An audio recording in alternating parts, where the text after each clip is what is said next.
Thank you very much. Good morning, all. This meeting of the Honorable Senate for Friday, October 8th, 2021 is called to order. Statements by ministers, announcements.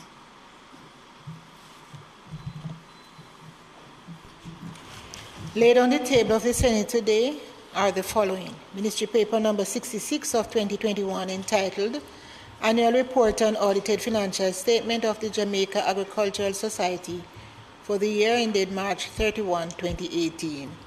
Annual Report of the National Council on Education. Annual Report of the Broadcasting Corporation. And White Paper number 1 of 2021 entitled The National Policy for Senior Citizens. Thank you very much. Bills brought from the Honorable House of Representatives. The following is a message from the Speaker of the House of Representatives. To the Honorable Senate, I have the honor to advise the Honorable Senate that on the 6th day of October 2021, a bill entitled An Act to Amend the Companies Act was passed in the House of Representatives. Signed, Marisa Dalrympe Philibert, MP, CD, Speaker of the House of Representatives. Can't hear you. Could you?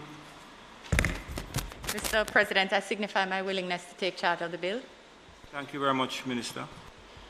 A bill shortly entitled the Companies Amendment Act 2021 read a first time. Mr. President, I beg to give notice of second reading of the bill. Thank you, Minister.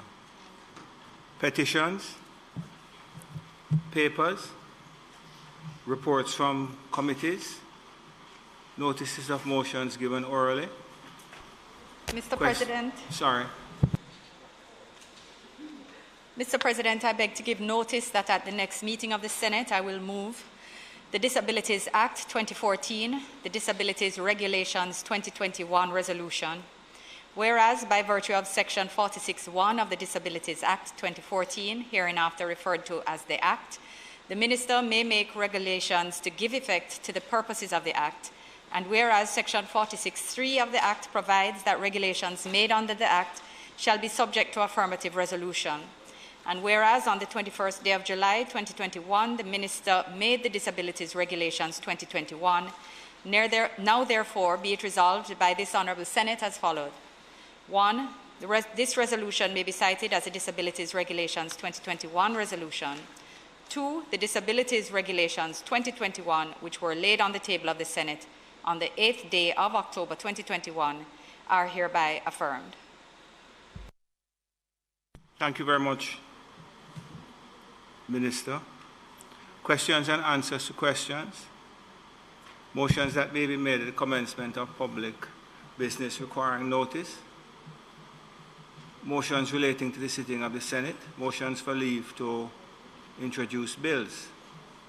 The presentation of bills without the leave of the Senate first obtained. Public business. Minister.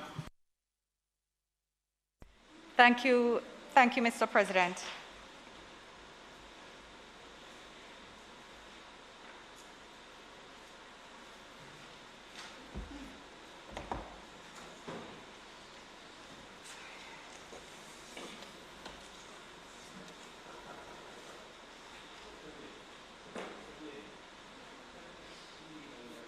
Oh, it's done.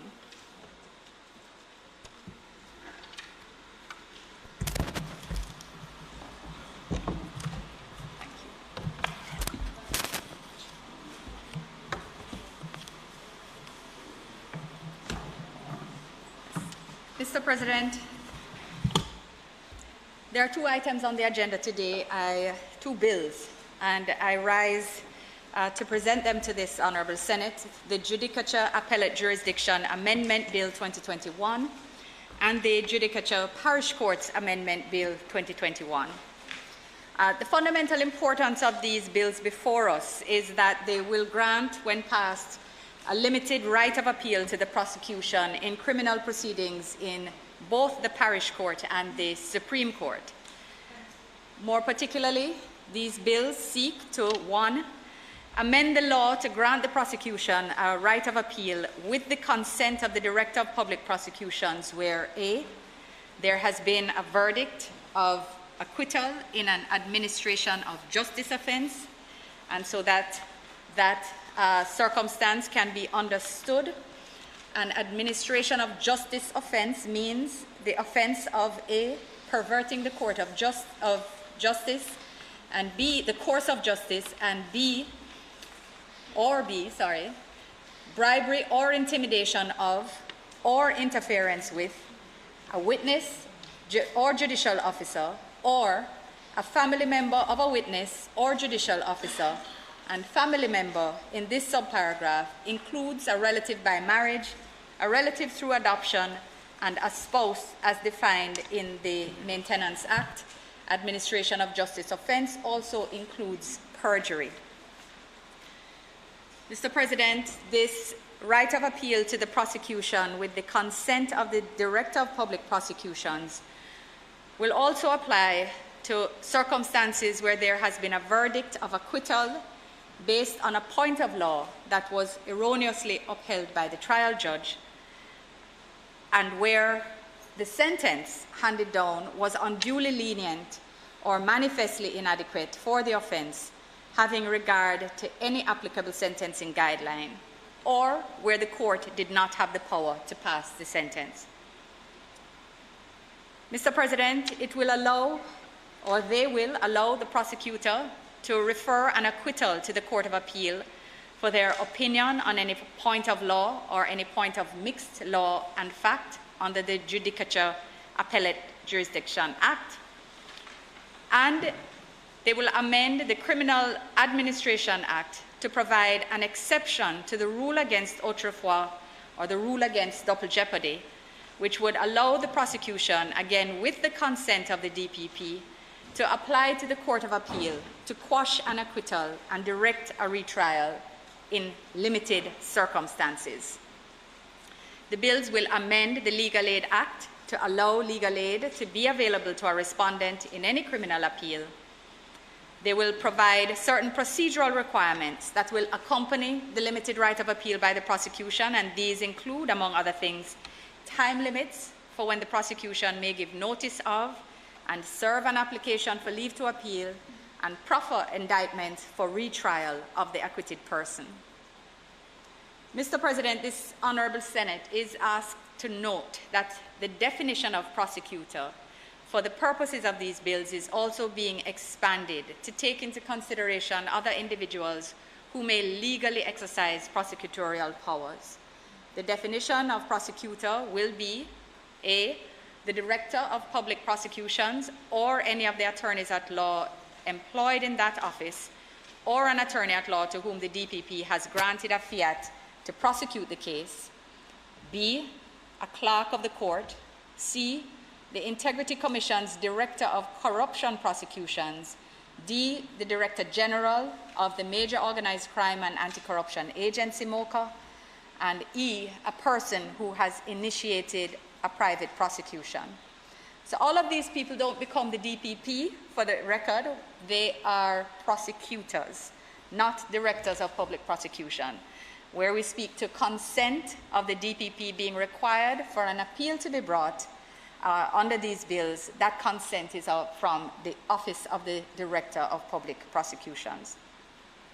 Mr. President, in the criminal justice system, the state, having regard to all its resources, has historically been viewed as having more power than an accused person, and consequently, the law has traditionally provided certain safeguards to protect the accused from this imbalance of power seen as in favor of the state. The safeguards include the presumption of innocence, the right to due process and a fair trial, the prosecution's burden of proof, and the right of appeal afforded to the accused against conviction. And none of these safeguards or protective mechanisms are being removed by the amendments before us today, Mr. President. They all remain a part of the criminal justice system. And I think it's important for us to make the point that significant protection will always remain in favor of the accused. Mr. President, the power imbalance of criminality, however, is seen around us and across the globe every day. It has shifted over time.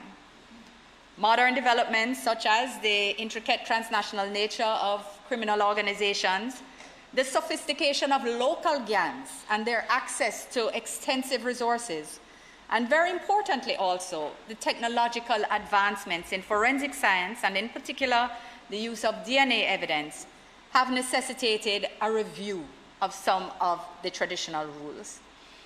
They produce circumstances where strict adherence to the traditional rules can now actually serve to undermine the integrity of the justice system, which must deliver justice. Justice. So, for example, Mr. President, where subsequent to an acquittal, fresh evidence becomes available in the form of a voluntary confession or DNA evidence, which points to the guilt of an acquitted person under current law, notwithstanding those circumstances, the prosecution cannot appeal against the acquittal, and one could not say that justice would be served. Imagine your family member is murdered, cold blood, but the case against the accused fails for a technical reason, even insufficient evidence. And DNA evidence is subsequently secured that proves that the accused committed the murder. And his attorney can simply say to him, "It's all right, boss, the prosecution can't do anything about it, case done, close." The prosecution can only say to the hard-working policeman or woman that found the evidence from their improved training and the forensic tools now being provided, all they can say is, "Boy, there's nothing we can do now, case done, close." And then they can only hold the hand of the victim's family and say, "We're really sorry." The interests of justice as a whole cannot be said to be served in these circumstances. This world of cold-hearted criminals that engage in shootouts with busy streets with no care for who gets hurt or killed while they go about their murderous activities for turf, no care that a beautiful 5-year-old like little Denique Salmon can be shot in her bed while sleeping, having what we would hope are the sweetest of dreams. No care about the trauma and fear that they inflict daily on innocent, hard-working people going about their business, trying to be productive citizens and providing for their families, trying to go to school, or worse, now focusing on online school where they have a device and there's gunshot firing outside. Mr. President, some things have to change. They have to change. And there are different pieces of the puzzle that require actions by the state, and the bills before us today are one small part of that puzzle. Mr. President, the prosecution also has no right of appeal against an acquittal that was obtained as a result of actions designed to pervert the course of justice. That is where criminals feel sufficiently empowered and emboldened to pay off witnesses and jurors, to threaten families into silence, to destroy material evidence so that a case cannot be successfully made against them, in circumstances where they could care less whether the state has the time or resources to try to pursue a case for perversion of justice if able, because they know that all they want to do is to make sure that their brethren, their bossy, them shutter, that they have gotten them off the murder charge. They know the prosecution, if the law stays as it is, can't appeal if the case fails, notwithstanding the gross miscarriage of justice it will deliver to the society, insofar as the good of society as a whole is concerned. And here I take the good of society as being one in which the safety and security of citizens are assured by the state. So I raise the interest of the victim here as well, Mr. President, whose only representation in the system is the prosecution. The amendments before us today will give them a voice. The victims, Mr. President, the amendments before us today can change that imbalance. Mr. President, I also remind that as the law stands, without these bills before us, the prosecution has no right of appeal, where a judge has misdirected the jury in his summing up, and which has led to an acquittal.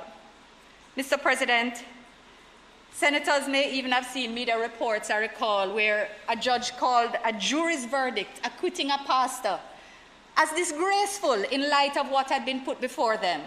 I mean, one can imagine the extreme circumstances that would have a judge address a jury in that manner.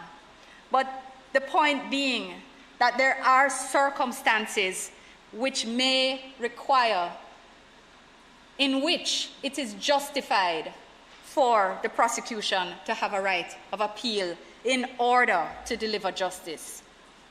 Mr. President, many of our Caribbean and Commonwealth neighbors have already passed legislation that allows the prosecution to have a limited right of appeal. They get it. They got it some time ago.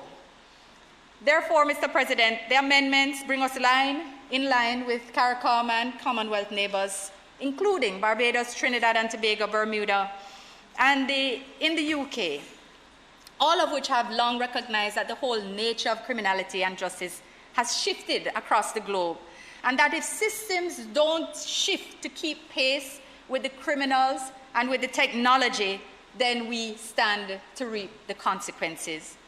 And, Mr. President, just a brief reference to a particular case that occurred elsewhere, and persons who follow these matters may recall. The 1993 stabbing of Stephen Lawrence, a youngster, a British citizen, but of Jamaican descent, who was stabbed by some racist white youth at a bus stop while he was simply waiting for his bus with his friend. Mr. President, charges were dropped, charges were brought against accused persons and dropped. There were calls for inquests. The prosecution refused to take up the matter. The parents brought a private prosecution 3 years later, and it failed. So persons were acquitted. They were acquitted. They continued with loud public advocacy to call for inquests, which took place and which in fact exposed deep systemic racism within the police and prosecutorial systems. And in 2005, the UK scrapped the rule against double jeopardy. They scrapped it. And DNA evidence was found. DNA evidence was found which pointed to persons who had previously been accused and acquitted in that 1996 case. And only because that rule against double jeopardy had been removed, that family received justice. 2 of the 3 are still serving life sentences, although the case was brought way after. If you see, the double jeopardy rule was changed in 2005, and Stephen Lawrence was stabbed in 1993. And one could not say that in these circumstances justice was not served. Justice was served for Stephen Lawrence. And his case prompted a full realignment of how it is that the prosecutorial and security forces in Britain deal with cases where race is at the heart of them. So we have to have a broad view of these matters. Yes, there is a rule against double jeopardy, but our Constitution allows. Section 16(9) of the Constitution does allow for the right of prosecution, the rule against double jeopardy to be adjusted as it is now by the amendment of Clause 7 of the Criminal Justice Administration Act under this bill. So, Mr. President, the time has come. Time has come. This matter has been discussed for decades in the private and public bar. Consultations have been had not only with the prosecutorial members of the technical teams, but also with the private bar. They have made submissions, amendments have been made, significant efforts have been made to in fact present what would be the most balanced and just laws which are before us today for consideration. The time has come for Jamaica to amend its laws and provide prosecutors with a right of appeal. Mr. President, I just wish to highlight a few main features of the bill, indeed the bills. Clause 2 in both bills introduces new terms and their subsequent definitions. I've already dealt with the administration of justice offense, and we are all aware of the circumstances where in small inner city communities, the ability of gangs to quote-unquote reach out and touch and to intimidate cause many a prosecution to be challenged. The administration of justice offense is necessary, and it is here in the bills before us. Mr. President, the definition of prosecutor has also been expanded, as I mentioned earlier. Clause 2 will also empower the prosecutor to appeal against a decision of a judge of the Supreme Court or Parish Court on any point of law. So one of the issues that had come up when this was first being discussed was whether they could also appeal on points of fact. And it was agreed that this would perhaps be a bridge too far, and it is not in the bills before us. It has been amended, I believe, before the bill was even tabled in the lower house. So a prosecutor can appeal against a judge of a Supreme Court or Parish Court on any point of law or on the ground that there has been an administration of justice offense in instances where the decision results in an acquittal or another form of termination of the case. The clause also empowers the prosecutor to appeal against any sentence imposed by the Supreme Court or Parish Court on the basis that the court did not have the power to impose the sentence, or that the sentence imposed was manifestly inadequate or unduly lenient, unless the sentence imposed was the maximum allowed under the law. And we have all heard, Mr. President, the public is aware, Mr. President, when cases are handed down and sentences are handed down, rather, that the public cannot understand as being manifestly just. And the more that happens is the more the public loses faith in the justice system. These are the things that give impetus and strength to vigilante justice, because they feel, why bother? Because you can't, if the system is not going to deliver justice, then why not take justice into your own hands? So, Mr. President, when those issues are raised, people say, well, you're in the Parliament. You have the power to change laws. And they are right. So within the strictures of the Constitution, change the laws, we must. And that is what we have before us today. Mr. President, the clause continues to set out the procedural requirements in filing the appeal and the process upon the appeal being filed. So this is not something that is at large, without any safeguards, without any processes, and without any limitations. It's actually quite constraining and quite difficult, but it has been felt to be the best balance possible in the circumstances and at this time. So, Mr. President, once the Court of Appeal has heard the appeal with respect to any point of law or on the ground that there's been an administration of justice offense, for example, the court is empowered to quash the decision made by the trial judge and substitute an appropriate decision or affirm the decision and dismiss the appeal. So it is not a guarantee that because the prosecution is going to appeal that they will succeed, but that they have the right to, Mr. President, gives the victim a voice and not just circumstances where they are told, we're sorry.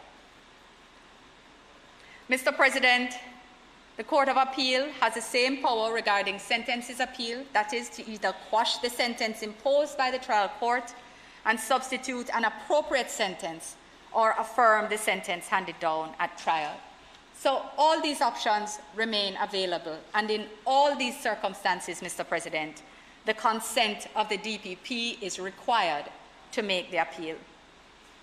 Mr. President, importantly, the clause stipulates that a 12-month period from the date of application or from the date on which the appeal was brought in which these appeals must be heard. So it's not totally at large, which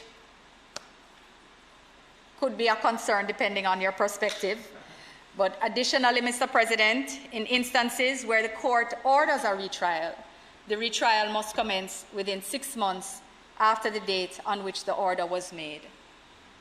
Mr. President, under the Appellate Jurisdiction Amendment Bill in particular, Clause 3 amends Section 19 of the Principal Act to expand the right of appeal to expressly include the prosecutor. And then Clause 4 amends Section 21 of the Principal Act to allow an appeal to be made relating to a person's conviction or on any of the other grounds previously mentioned. And Clause 5 allows the prosecutor to refer an acquittal to the Court of Appeal for their opinion on any point of law or any point of mixed law and fact where the accused was tried on indictment or information by virtue of a special statutory summary jurisdiction. So, Mr. President, the clause will allow the prosecutor to refer this point of law or mixed fact and law where an accused has been discharged on the grounds that there's no case to answer, where proceedings have been stayed, or a ruling that has been issued to terminate the trial. And in these circumstances, the court is required to consider the point and provide its opinion, but it will not affect the trial or the acquittal. These circumstances are around building the jurisprudence and clarifying what the law is in the circumstances. So, Mr. President, in these circumstances, the Court of Appeal will provide guidance and jurisprudence on the particular area of law. Mr. President, Clause 6, the final clause of the bill, seeks to consequentially amend other pieces of legislation. So the clause amends the Legal Aid Act to allow legal aid to be available to a respondent in criminal appeals by the prosecutor. And the clause goes on to amend the Criminal Justice Administration Act, as I referred to earlier, to provide an exception to the rule on autre for acquit, or the rule against double jeopardy. So it doesn't remove it, it just amends it.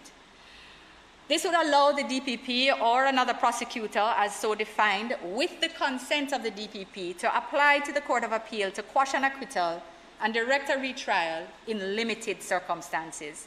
That is, where there's new evidence, and I gave an example earlier about how new evidence can in real circumstances deliver justice, and it must be, however, that the new evidence, and this is set out in the Act, in the bill, new evidence, where the new evidence is compelling and where it is in the interest of justice for the case to be retried. The retrial would only apply to circumstances where a person has been acquitted of an offense in proceedings on an indictment or information by virtue of a special statutory summary jurisdiction of a judge of the Parish Court or on appeal against a conviction. Mr. President, under the Judicature Parish Courts Amendment Bill, Clause 3 provides a revamping of Sections 293 to 305 of the Act so as to provide a more coherent and cohesive ordering of the sections. And those are taken in addition to the earlier amendments which I spoke about in Clause 2. Mr. President, this ends the clause-by-clause summary of the bills before you, and I commend these bills to the members of the Senate for their consideration and approval. Mr. President, I thank you.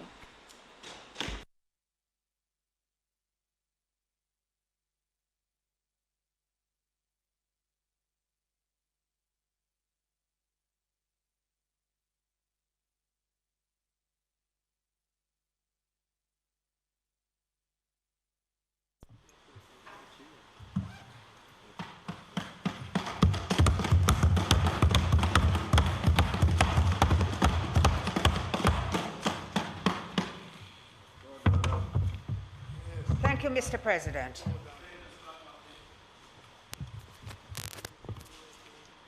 Let me say at the outset how traumatic it was to hear of the killing of young Danique Salmon a little girl who was sleeping in her bed, her tablet fully charged in preparation for school the next day.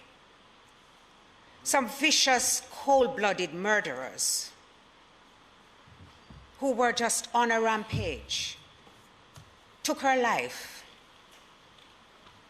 firing bullets indiscriminately, not caring who they hurt.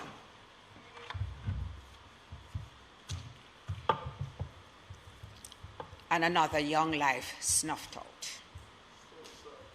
Mr. President, you'll forgive me my slight departure when I say that we now have to treat these acts in very much as we are treating our vaccination efforts, the blitz, the encouragement to persons to take the vaccine. Because some way has to be found to mobilize a community against criminals and against criminal acts. The only way that we are going to assist in alleviating this is to make everybody realize that they have a part to play and that nobody is safe until we play our part. Absolutely. But this bill, which we are debating today, Mr. President, is really not about that. Yeah. Very important. That kind of action requires that the significant resources which the Ministry of National Security has at its disposal and the Ministry of Justice has at its disposal must be used in a particular and targeted way. Senator Matthew Samuda made an excellent speech, a bit long, but an excellent speech, which had a lot and gave us material which we can use as references. He made the point that it is the first time that the Ministry of National Security has been allocated so much money, and I think it was about 90 billion. I think it is important for us to understand that you cannot have a conviction in the courts unless the investigators present a case which is tight, where the evidence is strong, and where it is clear, there's a clear direction as to guilt. Yes, ma'am.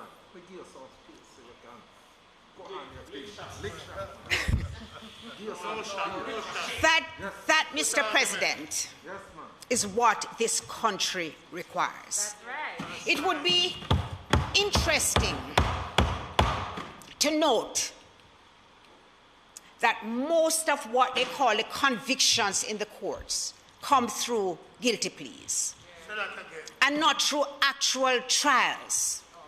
Indeed, when we were discussing what we call the anti-gang law, we know that there could be a boast about it because the persons had pleaded guilty to the offense.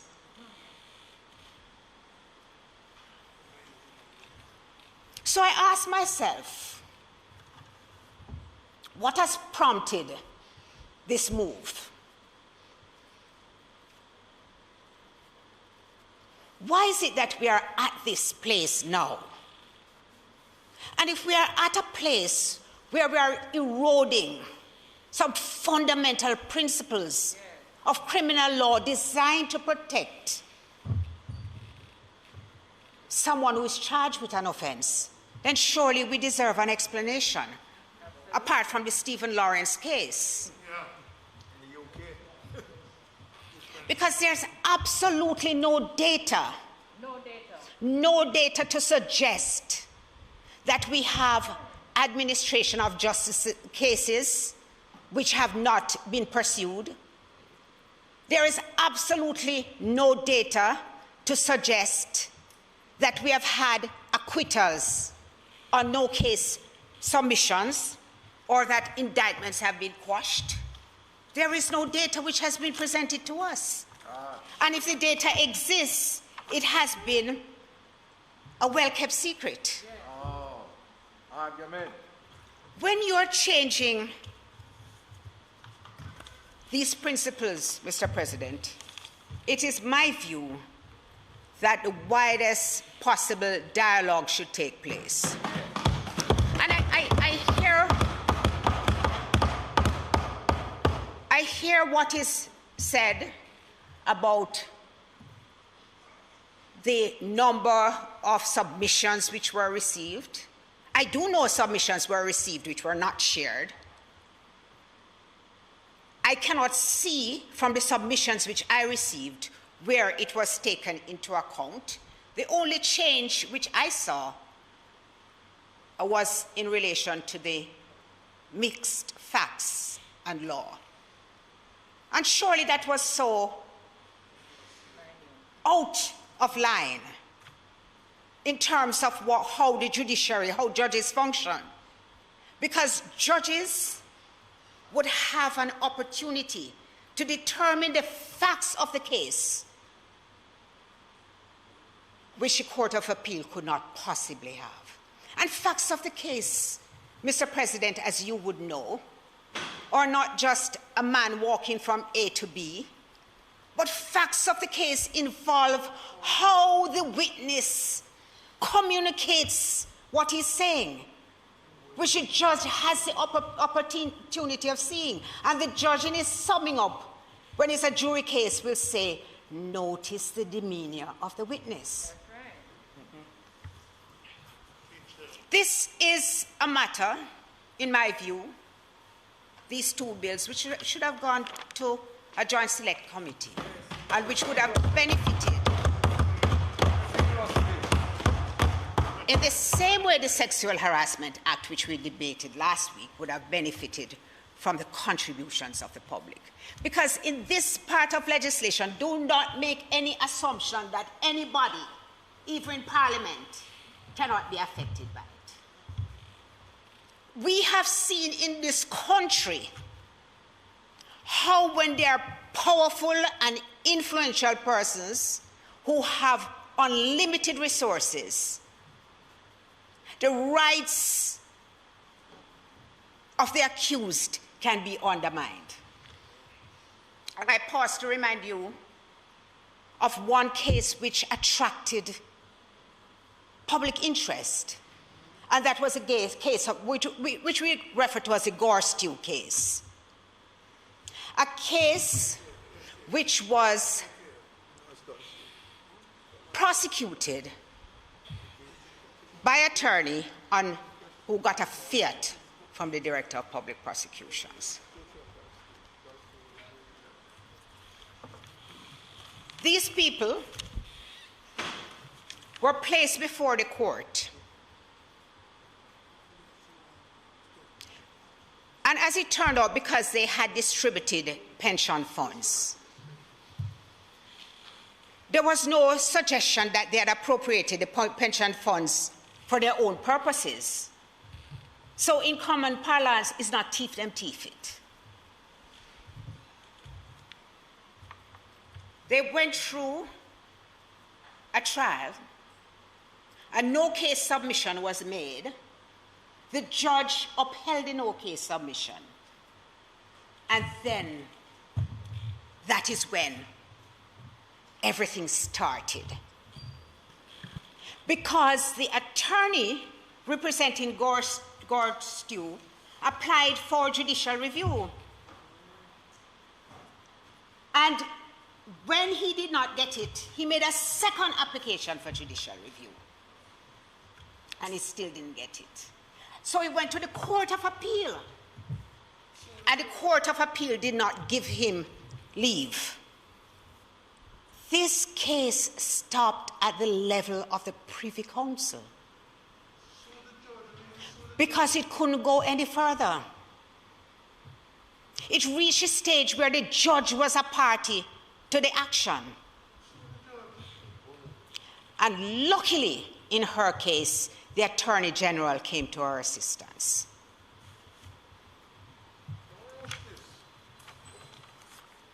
One of the commentaries made about it is to say that the matter failed because there was no right for a prosecutor to appeal. You who are in favor of this legislation must ask yourselves, what if that was me? Because these were prominent and highly respected members of the community, of the business community. These were persons who the Gorstew had formerly held in high esteem. And you must know that it is felt that they were hounded to their death. At least one person, let me be clear. That he died, one of those persons, people who know him well, knew that he died of a broken heart. Because he could not take the fact that his integrity had been questioned in this way and he was being hauled before the court as an innocent man. And that counts. You see, Mr. President, when the Director of Public Prosecutions or the Crown Counsel or the clerk rises, one of their favorite phrases is, I am a minister of justice.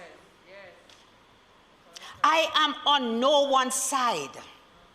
I am only for the pursuit of justice.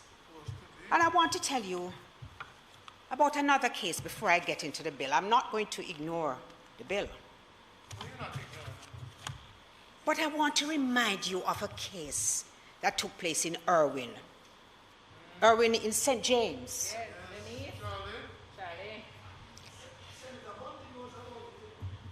Five women were taken out of their homes and raped in an open lot. The society was up in arms, and that was the right thing. Everybody was up in arms. The Prime Minister at the time was the Most Honorable Portia Simpson Miller, and she was enraged by the act. Society was enraged. Two young men, two brothers, were charged with the offense. They submitted to DNA tests, submitted voluntarily. They said, it's not us, take our DNA. And it turned out that the DNA did not match. You would have thought that was the end of it if you're a Minister of Justice, Senator Sinclair. You would have thought. But no, the Director of Public Prosecutions determined to continue with the matter. Determined to continue with the matter in spite of that. In spite of the fact that the very thing that we are speaking about with new, fresh, and compelling evidence, forensic evidence which assists us in making determinations, that was utilized in that case. That was utilized in that case, but it made no difference to the accused men. No difference. They were actually acquitted because the witnesses could not identify them. So when we talk about justice, there are some who make it seem that once you go before the court, you're a criminal. Yes. And you deserve the worst punishment in the world. That is how people look at it and think it's only the victim. But I tell you that in a criminal case, there can be many victims. That's right. I practice in those criminal courts, especially in Clarendon, as one of the, at that time, one of the few women who went to the criminal courts. And I can tell you about injustice in the courtroom.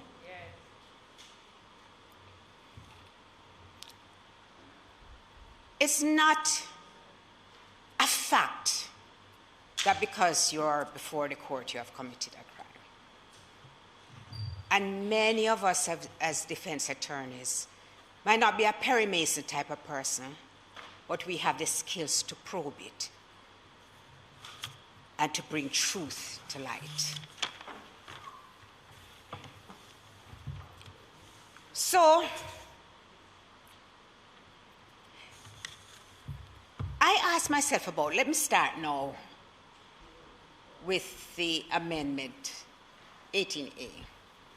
And this is very interesting to me, Mr. President, because it speaks to an administration of justice offense. And sometimes I ask myself, how easy is that to prove? How do you go about establishing an administration of justice offense? And it's very curious that I had a case. I was doing a murder case in the Clarendon Circuit Court. And during the luncheon adjournment, my client's mother signaled to me, and my instincts told me this was not something that I should deal with on my own. So I called Crown Counsel. And I said, Crown Counsel, would you just mind just hearing this with me? My client seems very agitated. And it was because a juror had approached her, the foreman of the jury, who was a woman. And she had been approached to say that if they got $150,000, the client would be acquitted. The Crown Counsel and I were totally taken aback by this. And we went into the judge's chambers. It was, at the time, Justice Sykes. And we communicated it to him. In the interim, the police had set up a sting operation because they had questioned the mother and found out that it was supposed to be, the exchange was supposed to take place at Juicy Beef. And they went there and set up a sting. So while we are in the judges, I thought you only read about these things in books, you know. So while we are in the judges' chambers, the police knock on the door and they have not one juror, but two. Two jurors had agreed to take money to set the accused free. Now, I don't know if they would really have done it. I don't know if it was a scam. But one was horrified to learn that justice had been so perverted. So, bribery or intimidation of or interference with a witness, juror, or judicial officer. And I go now to a little concern about the definition of judicial officer. Because a judicial officer is, apart from the persons listed, a judge of the Supreme Court or Court of Appeal, a master of the Supreme Court, the registrar of the Court of Appeal, Supreme Court or Revenue Court, a deputy registrar of the Court of Appeal, Supreme Court or Revenue Court, a judge of a parish court, or a prosecutor. Judicial officer, no? Prosecutor? But when you go to the definition of prosecutor, and it lists all the different entities, there are many entities now which have been given the right to prosecute. So, you know, you have several categories of persons who are referred to as prosecutor. But if you look at E, a person who has initiated a private prosecution of the case becomes a prosecutor. And by virtue of becoming a prosecutor, becomes a judicial officer. I would like to have an explanation, Madam Minister, as to what was the thinking behind making that person a judicial officer.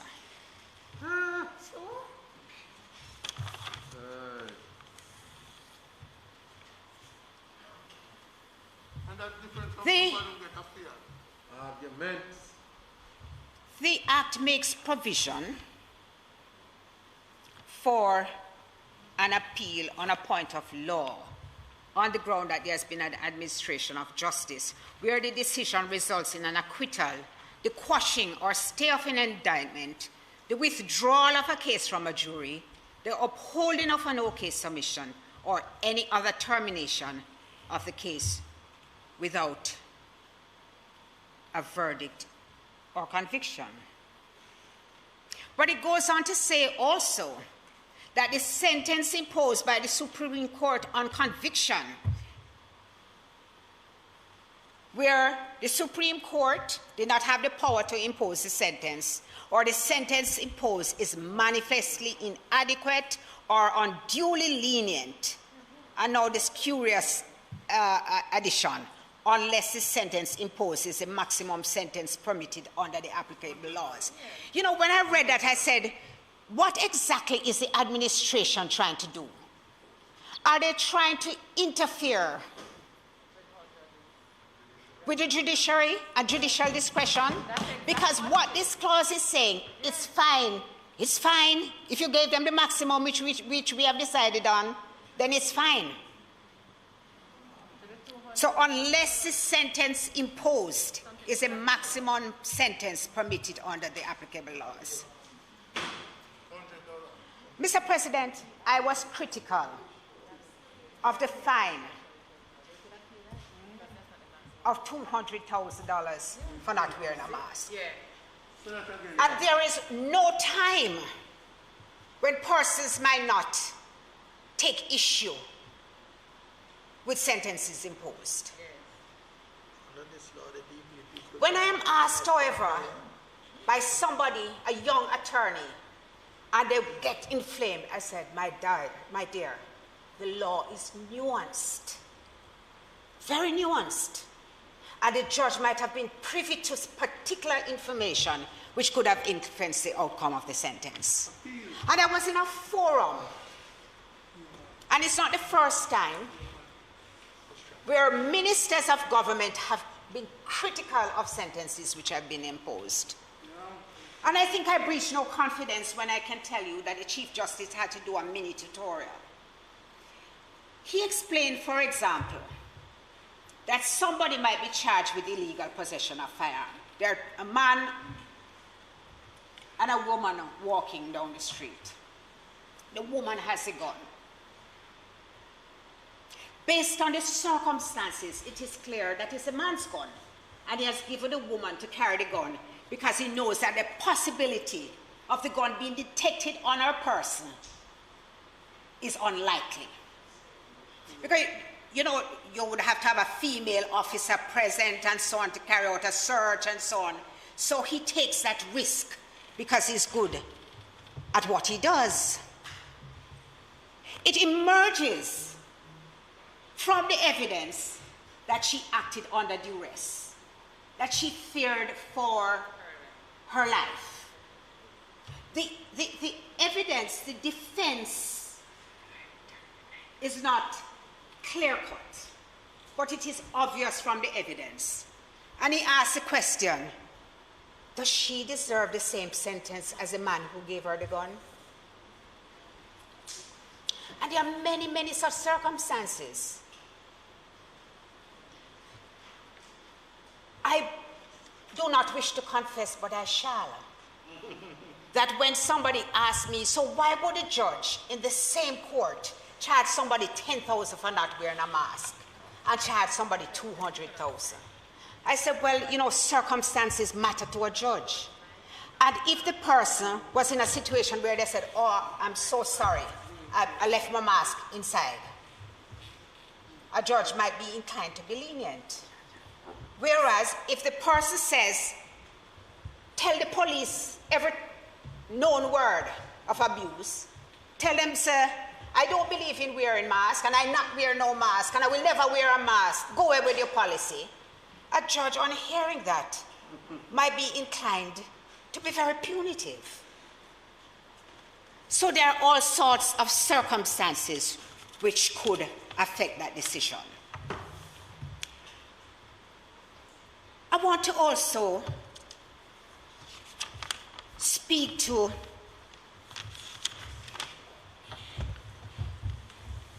where the appeal is made and the person is acquitted but was serving a sentence, was in custody, or where the sentence is said, as we are discussing now, to be too lenient. And I want to say, what happens to the person in the meantime? There is no provision here for bail being granted. He's serving a sentence. If he appeals, if the prosecutor appeals, does the sentence stop running? Does it operate in the same way like if he appeals? Is it something he has been sentenced, it is true, but what are the consequences? What are the consequences of that he bears if there's an appeal? And if he has been acquitted, but he was in custody, and the prosecutor signals to the court that she intends, and I say she advisedly, that she intends to appeal, does the judge allow him bail? Remember, it's an acquittal, you know. He has been found not guilty by the tribunal, but the prosecutor decides to appeal. What happens to that person? What happens to that person in the meantime? Because we know the process by which the transcript, how long the transcripts take to be ready. We know that there are cases in the Court of Appeal which have been outstanding for 3 years and 5 years. We know that there are, in fact, even appeals where people get lost, where the proper process has not been adhered to, and people don't even know, neither the correctional services or the court is aware that an appeal has been filed. And the man served, this was a recent case, served his sentence, put the Court of Appeal in a dilemma because they couldn't quite figure out at the start how to fix this matter. So these are questions which I would like to be just explained or amplified. There is also one other section that I could not understand, and that is 7 at 7.4, where there is a section which speaks to the fact that it is irrelevant whether the evidence would have been admissible in earlier proceedings against the defendant. Well, I couldn't understand the relevance of it. And I too, on that point, I would like to understand what was being achieved there by making that provision. And finally, Mr. President, lest I have to ask for an extension of my time, which I've never done. And we are prepared to give it. It's not you give me, you know. I'm sorry, Mr. President. Oh, the clause that I just referred to is at page 12, and it speaks about the new and compelling evidence, so that the new and compelling evidence would be allowed if it was not adduced in the proceedings in which the defendant was acquitted, nor if those were appeals there were appeal proceedings in earlier proceedings to which the appeal related. It is reliable, it is substantial, and in the context of the issues in dispute in the proceedings, it appears highly probative of the case against the defendant. And then it goes on to say, and for the purposes of this section, it is irrelevant whether the evidence would have been admissible in earlier proceedings against the defendant, because one understands that with fresh evidence, there are certain rules now for the person convicted that they have to comply with. And these, they're very similar to here. It has to be fresh, it has to be new, it has to be compelling, it could not have been available at the trial, and so on. It has to be reliable, it has to be substantial. In other words, it has to be very compelling to any tribunal. So the question of whether it would have been, it's irrelevant as to whether it would have been admissible previously, cannot be an issue. Because the fact of the matter is that it was not available. It was not there.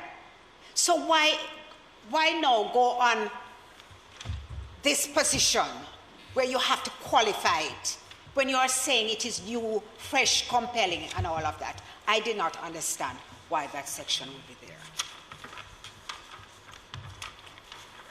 And now, Mr. President, this vexed issue of legal aid. Legal aid. Oh dear. Mr. President, the speaker's time having expired, might it be extended to permit her to complete her presentation? Aye. 10 more hours. Mr. President, I deeply regret that I have to break a promise that I made to myself. And No issue. okay. So legal aid has been in the news quite a bit. And what has thrust it in the limelight now is that Klansman gang case, which is estimated that it will last at least a year. And based on the number of adjournments which have taken place so far, I would say 2 years. There are a number of accused. I think it is 26 accused before the court.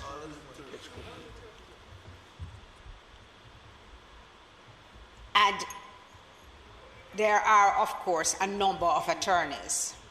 Mr. President, I was taken completely by surprise when I found out that the lead attorneys really will be making a little bit over $100,000 per month. And I commend them. I commend them for the service to their country. I commend them for their service to the justice system.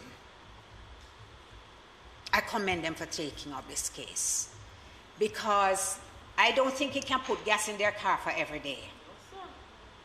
I don't think it can photocopy all the material that they need to have. I don't think it can pay for any assistance which they might need outside of it. And I think for now, to bring legal aid into this, you're going to have to look at, when you start looking at the legal aid act and the fees which are paid. Because I'm telling you, it's not easy out there. It's not easy being in practice. And to give up your time like that is really because of the commitment which you feel to just seeing that justice must be done. It is based on those hallowed traditions that we are speaking about today as changing. It is based on the presumption of innocence of an accused person. It is based on the principle that a man should not be tried twice for the same offense.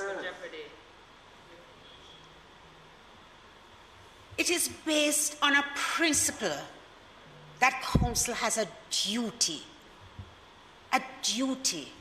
to offer his or her services when needed. And there are a lot of us, you know, when I used to do legal aid, I didn't even bother to send in a bill because it took me more time to prepare the bill than what I would get. So it would just be a formal assignment, but I would really be amicus, a friend of the court.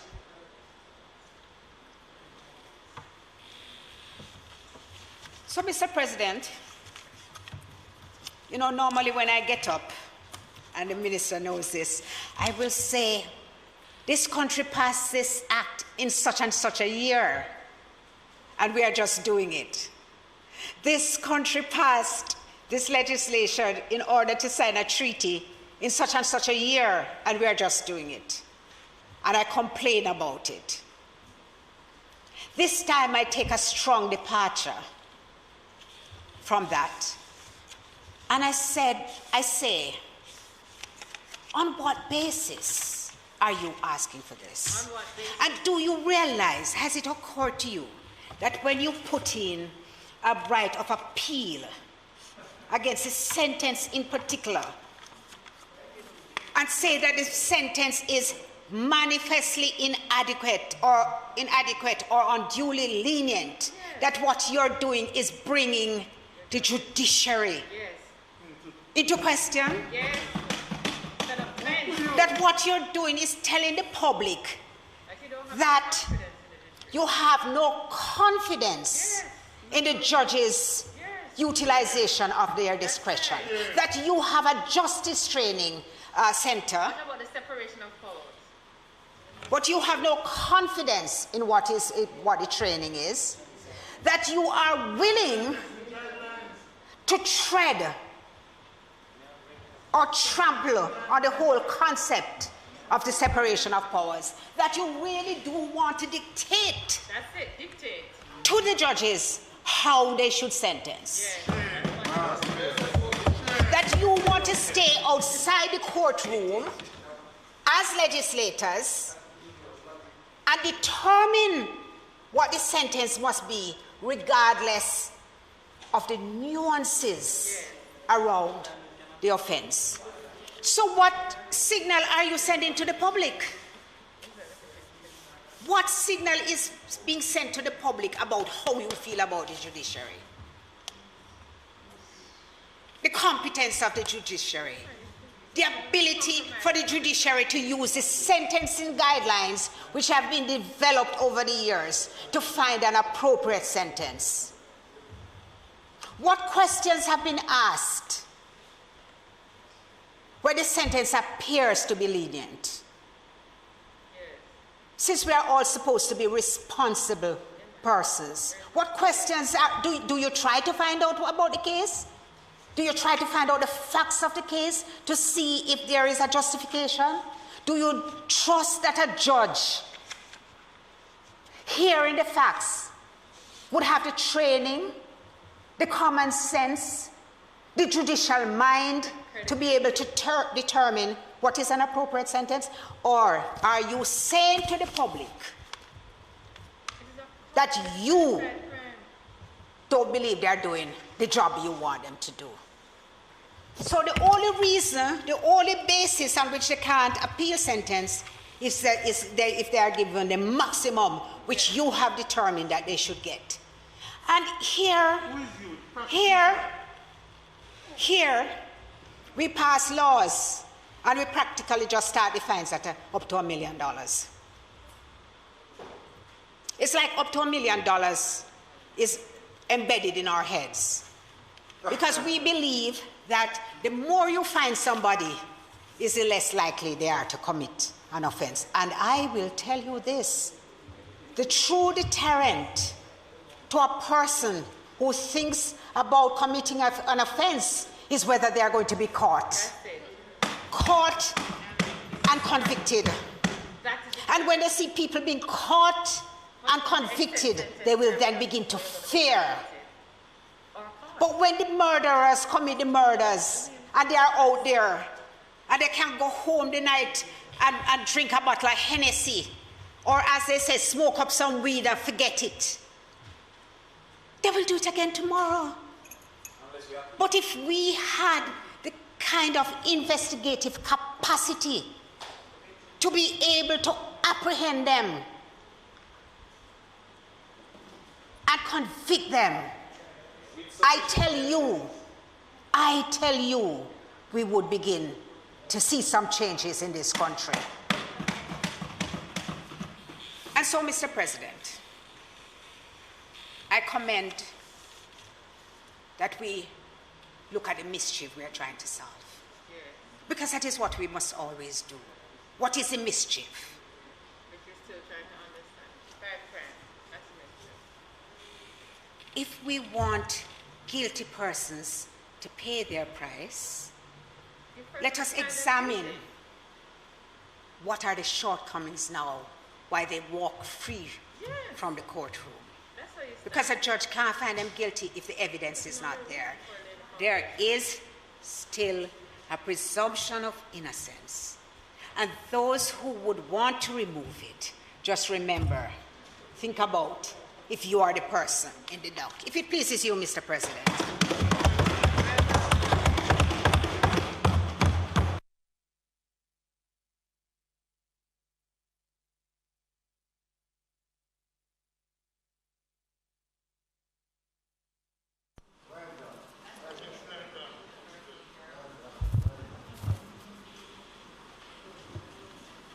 Thank you very much, Senator Scott Motley.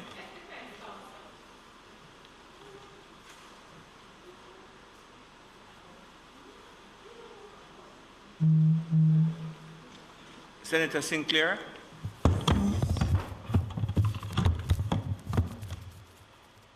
Thank you, Mr. President.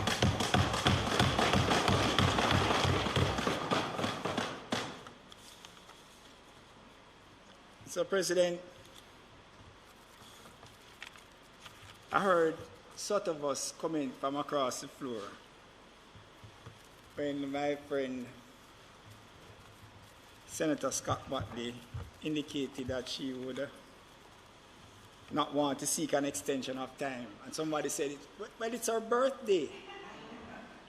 I want to wish her a happy birthday.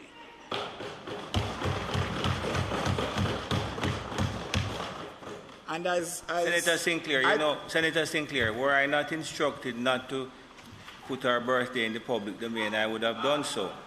But since you have put hers in the domain, I will put yours in the domain and wish you a happy birthday.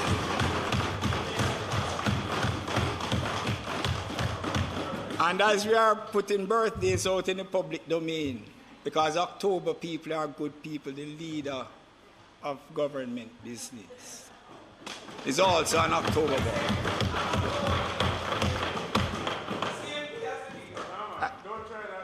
But you know, my friend made some comments which I will seek to respond to quickly. She referred to the Irwin case out of St. James. Traumatic. In fact, it shook a lot of persons, well, right across the island. And in fact, the Minister of National Security at the time took leave of his office, took leave of Kingston, and traveled to Montego Bay. I suppose if we check the records, we will determine who was the Minister of National Security at the time. And I attended, I'm not calling any names. There was a meeting in Sam Sharp Square at which the minister spoke. What? And I was there, so I'm not talking from hearsay.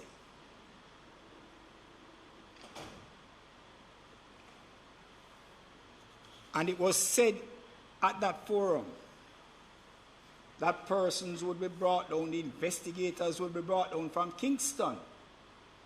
And in fact, they displaced the local investigators because some persons believe that what comes from town is better than what is in the country. I wonder if it's the minister tell them that. But the comment was also made at that forum that somebody must be charged before the end of the week. No. They case was not only about DNA. I didn't speak at Sam Sharp Square. I only listened. I was in opposition. We were never given a platform. You spoke, you would have been locked up. By the end of the day. But there was identification because the persons were charged, because the witnesses went to an identification parade. And so the prosecution, in fact, I followed the matter when it went into the court to see what the outcome would be, because then you had eyewitnesses saying, I saw this person and I identified the person at the ID parade. And you had, on the other hand, the DNA evidence. What would a prosecutor do? They have to put up the evidence. They have to put up the evidence. Otherwise, they would be, as prosecutors, having a witness say, that is the person who I saw. And you were to say, no, you didn't see that person because there is the DNA evidence. That is the defense duty. The defense will use it to the advantage. It was disclosed to them. And so the evidence was put up and the determination was made in the appropriate way. When you have evidence like that in a criminal trial, the prosecutor is going to put it up for the tribunal of fact to determine the outcome of the matter.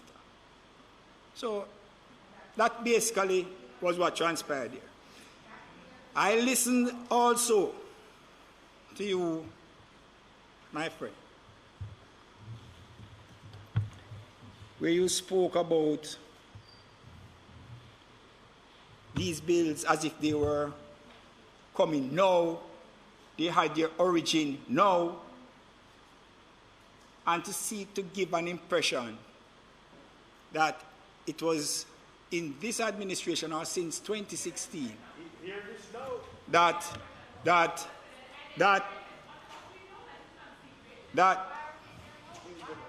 yes,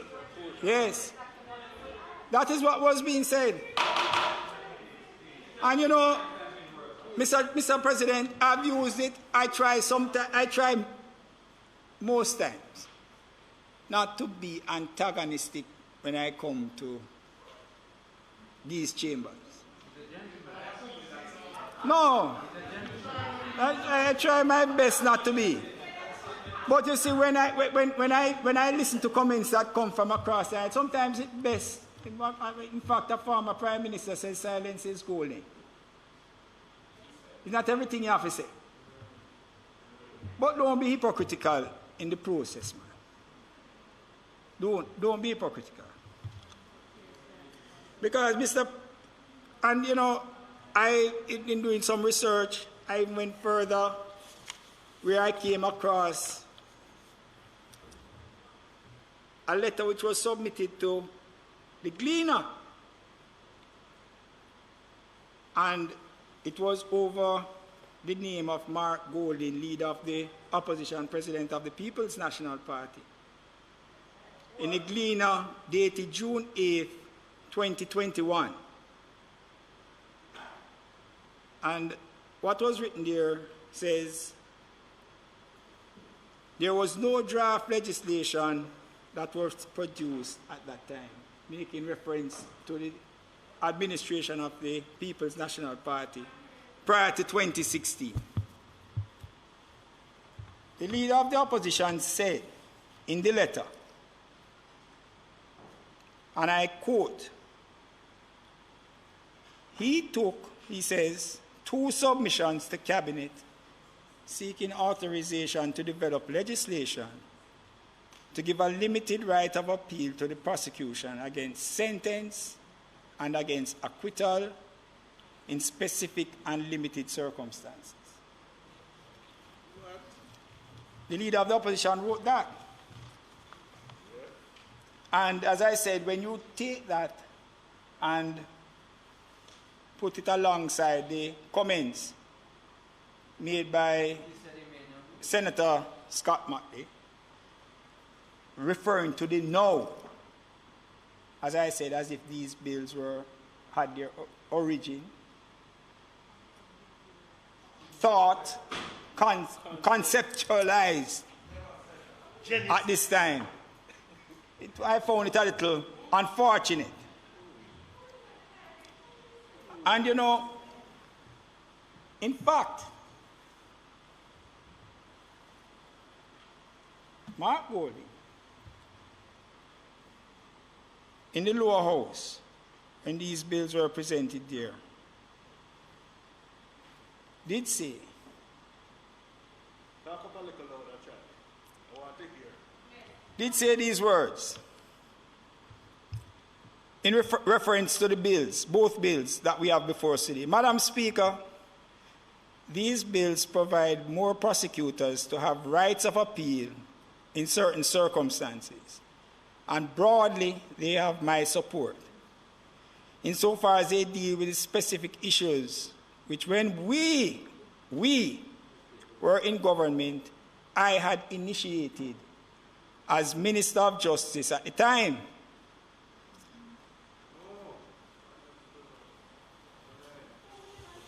I take it further because I got a document. Yes. I got a document. Yes. And the document, Mr. President, is headed a bill entitled An Act to Amend the Judicature Resident Magistrates Courts Act. And at the top of it, I see the date, February 19, 2016.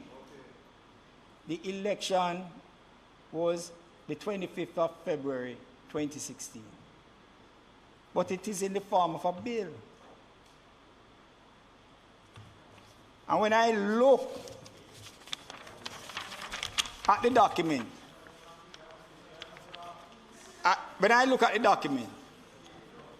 I see the name Mark Golding, Minister of Justice, written there. Really?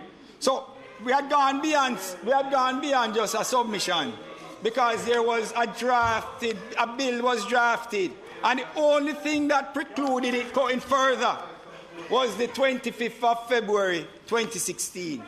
25th of February 2016. All right? So, Mr. President, this was conceptualized some time ago. You know, Mr. President, these bills are somewhat sensitive, and I heard the comments from my friend. I've spoken to attorneys, and it's sensitive. Some tell you they're just not for it at all. And you will have others who will say to you, and I've said, and there are attorneys too, who say that they have no problem with it, in principle. And you will have those who will take the position that with a few amendments, tweaking, it is something that can work.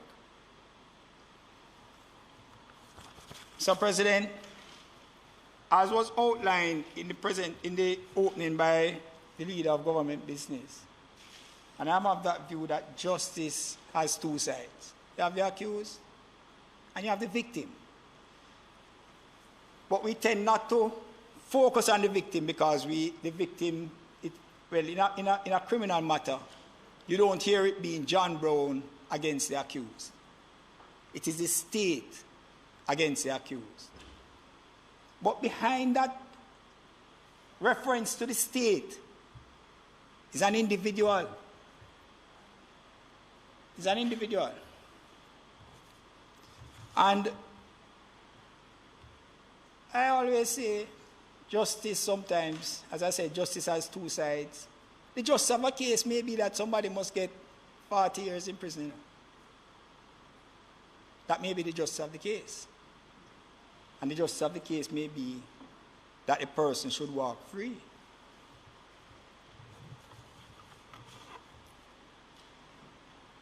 So that's how I view it.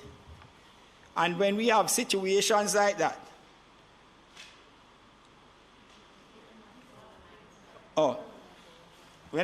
when we have situations like that, Mr. President, Charles, you have to make sure it's okay. the accused has the right to appeal, and he can appeal to different levels, right up to the Privy Council.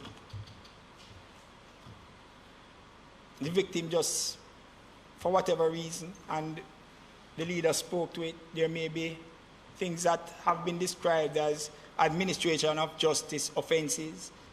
But the victim would just have to suck that up and go away, and that's the end of the matter. And he feels hurt. His family feels hurt in the event that there may have been a murder. What does that person do in order to achieve justice? Their justice may be, no, let me take it to the street. And you may find situations arising that leads to other criminal offenses. Maybe. So, in principle, if you have situations that arise, I can't see why we should be against the principle of the prosecutor, the state that represents the victim, having a right to appeal once there are constraints to it. Mr. President, I wish to applaud Minister Delroy Chuck and the policymakers in this matter for listening to the stakeholders. Because the first document that I got that represented the bill had some provisions in there that I did not feel comfortable with. I never felt comfortable with it. And you spoke to one of them where you asked about the bail. What would be the position of the accused? Would he be in custody, or as the case may be? The original draft spoke to the person being in custody unless they got bail under the condition, the circumstances stated in the Bail Act, etc. That is not in this bill because of discussion, dialogue with critical stakeholders in the process. What was in the original draft in that regard has been removed. And you raise the question, if the person is acquitted, and that's it. The person is acquitted, and is a free man, and is not constrained by any circumstance. It's not in the bill saying that he's in any way constrained. And so I believe that having been removed, commendable on the part of the minister and the policymakers in that regard. Mr. President, I also take note of the time frame within which an appeal shall be heard, as well as a retrial if the court quashes the acquittal at first instance. And there are specific timelines that have been set out. 12 months in respect to the appeal, and 6 months in respect to the commencement of the retrial. Because in criminal matters, there have to be some closure. And what that is saying to the state is that you better make certain. So, I think it is in 18A, and you have the clauses, but the clause is inserting an 18A. So it's 18A, subsection 9, that speaks to the 12 months in respect to the appeal, and in respect to the retrial, there is a 6-month period for the commencement. Now, right, so there are time frames. Criminal matters have to have some ending to it. And I was happy when I saw that put into the present bill because it was not contained in the original draft, which I saw. And so, Mr. President, the minister listened, he heard the comments from the attorneys and others, and attorneys of high profile who would have had concerns and amendments were made. In fact, there were some significant amendments which was made from the original draft, in excess of 12 coming from the lower house. And so, as I said, I come in. As I said, it places a burden upon the state in that regard, because the provision that speaks to time constraints will demand greater efficiency in the court system. There will be need for stenographers who are trained and who are motivated, and equipment that can translate voice to readable print so that transcripts are available in the shortest possible time. So I'm just saying this, and I have other comments that I am going to make, that we're putting in a legislation that speaks to time, issues of time, but the state must be aware that there are other things that will have to be done in order to ensure that the time constraints that you set out here can be met if we're speaking about the justice of the case. Because the justice of the case may be that the person would be retried and the appropriate findings are arrived at. But let us say that you don't put in the other measures to ensure that you can meet the deadlines. Then the person walks again, and the justice of the case is not met. So the state must bear that in mind, that there's need for other things. And the Minister Chuck, he has made comments in respect to first instance matters, that he doesn't want criminal matters just dragging through the court for any extended period of time. He's of the belief, and he has said it publicly, that criminal matters before the court where accused lives are put on hold, they are suffering through this situation with reporting conditions and other conditions that may be imposed on them if they are on bail, or if they are in custody, that these matters must be dealt with in a timely fashion, and so that persons can get back to their lives and there is some finality to the situation. Mr. President, the inclusion in the bill of provisions that allows for references and points of law or mixed law and fact is something that resonates well with me and should go a far way in building on our local jurisprudence. And, an issue came up as to whether we should abandon appeals to the Privy Council and go to the CCJ or otherwise.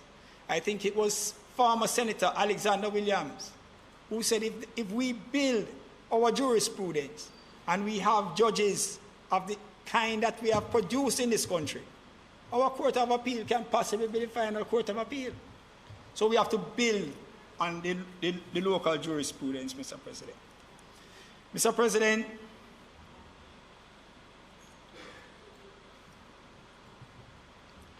we have heard comments in respect to other Caribbean jurisdictions and other jurisdictions beyond the Caribbean that have gone this particular route and have allowed for appeals, right across the Commonwealth, in fact.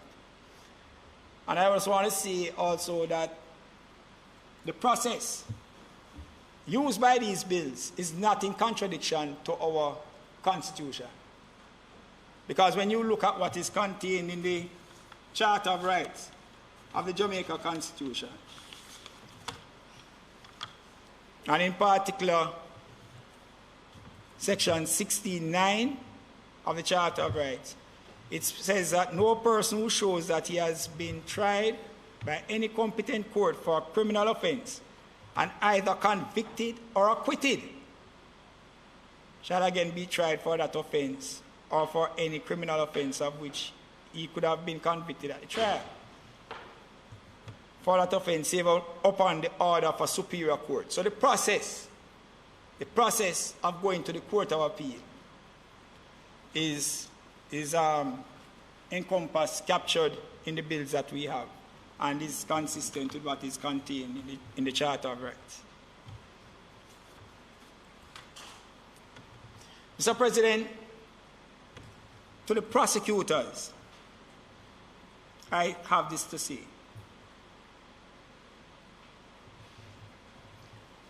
These bills are bringing about a monumental shift from what has existed for a very long time. And in my research, came across a comment that was contained in the prosecution policy of the Commonwealth of Australia, in which there was a guide that said, the right of appeal must be exercised with appropriate restraint. It exists in that country, but it must be exercised with appropriate restraint. And when you look at what is contained in this bill, there has to be consent of the Director of Public Prosecutions. So, although there are prosecutors that have been identified and named across different agencies, they just cannot get up and go and say, I want to appeal. They are constrained because they will have to obtain the consent of the Director of Public Prosecutions. Well, Mr. President, the right being proposed in the bills must never be used by an overzealous prosecutor or one burdened by his or her own ego or feelings to appeal or to seek a retrial of a matter where the decision of the judge terminated the matter in favor of the accused. It is, if you listen, Senator Bro, listen. Any decision to use the provisions in this bill, if passed into law, must be made after objective and judicious assessment of the provisions contained in the bill and all the circumstances of the case. And I want to suggest that it has been written in policies that have come out of the Office of the Director of Public Prosecution. And I want to commend the present Director of Public Prosecution because she has been open to the public compared to other directors that we have had in the past. She has presented for public consumption and availability, because they are on the internet, policies as to how that office operates. And attorneys have used what has been written there against prosecutors in the court as to how they should go about prosecuting matters and to maintain themselves as true ministers of justice. And I want to say, Senator Scott Matley, that not only they are ministers of justice, but those on the defense, at the defense private bar, they are also ministers of justice. Right? So it is not that they are to be and we are not to be. All of us must be. So, but Mr. President, a policy can be written as to how this right of appeal will be conducted, assessed, and determined. And I want to suggest that if prosecutors go beyond that and seek to abuse what is being allowed to them by this legislation, that it must be viewed as prosecutorial misconduct and the appropriate sanctions can be applied. Mr. President, I'm just making all aware that these bills do not impact upon verdicts of acquittal that are made by juries. This bill does not impact upon verdicts of acquittal made by a jury once you cannot determine that there is any administration of justice offense. Administration of justice offense. All right? So, and I raise it for this reason. Because we are presently in a pandemic. And in the pandemic, we have not been having jury trials.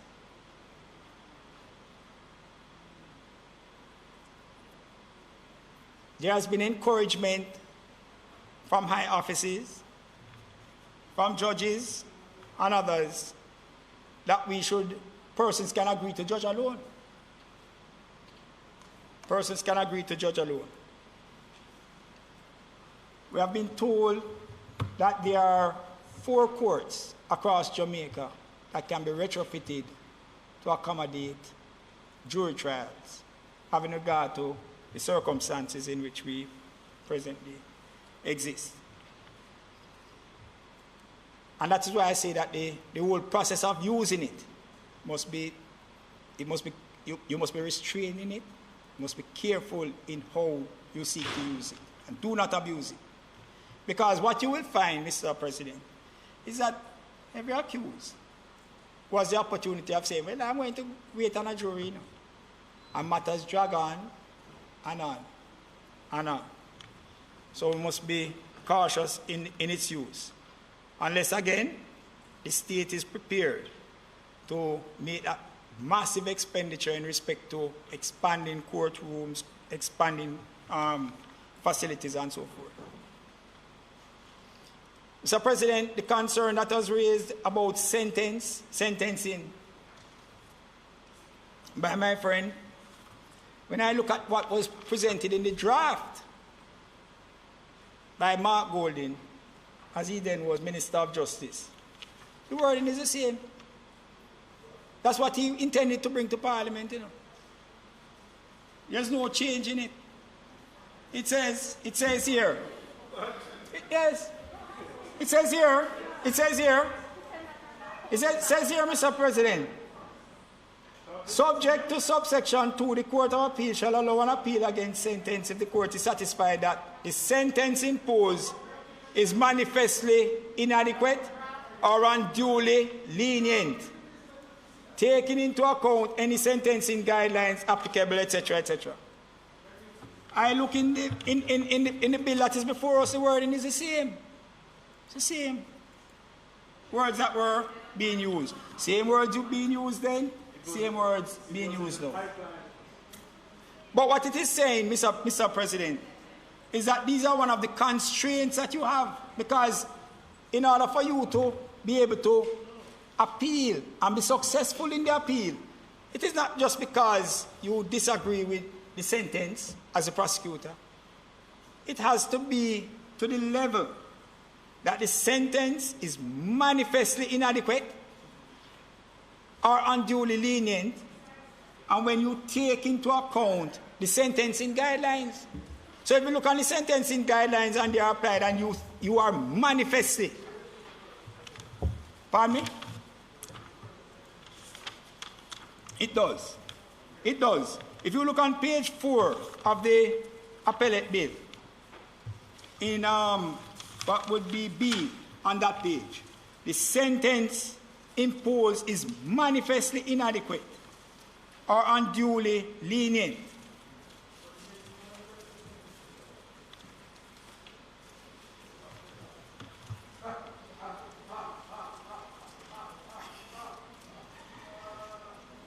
Or, to Mr. President, the Supreme Court, well, sorry, Senator Bunting, the original draft had it. In the, sorry. No. Hold a second. And in respect to B1, Senator, we have said the Supreme Court did not have the power to impose the sentence. So there are constraints written within the bill. If we read it carefully, it just takes a little bit of reading, a little bit of understanding that within the bill itself, there are constraints that are written into it. It is not just at large for the prosecutor to get up and say, well, you know, I don't agree with the sentence, so let me go and move along and seek to appeal, and we're going to get those things done. In respect to also what was commented on, in respect to the administration of justice offense, it says save and accept. So if there would have been a conviction, save and accept the interference. That is what the Court of Appeal is going to look at, you know. Because you ask, how would it be proved, etc., and you read a particular section. If the evidence is one that you would determine would have led to a conviction, but there was a return of a verdict that would indicate person acquitted, and there are these evidence presented to show that there was some interference in the process. That is when you have that overturn. That in itself is a constraint when you look at how it is written, Mr. President. So it is not just at large. Mr. President,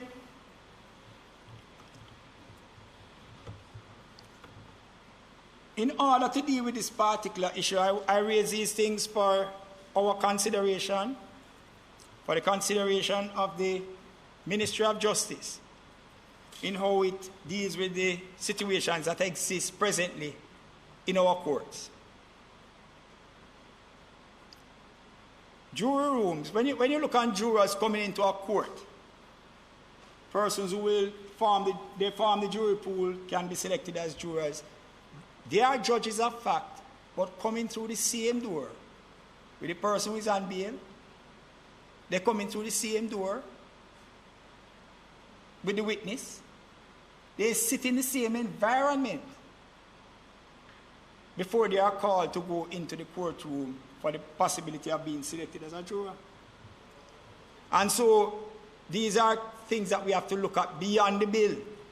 We have to look at them beyond the bill in ensuring that we put things in place to also, as a state, prevent the possibility of administration of justice offenses taking place. So the jurors should be given improved circumstances in respect to how they are kept separate from witnesses and even the accused.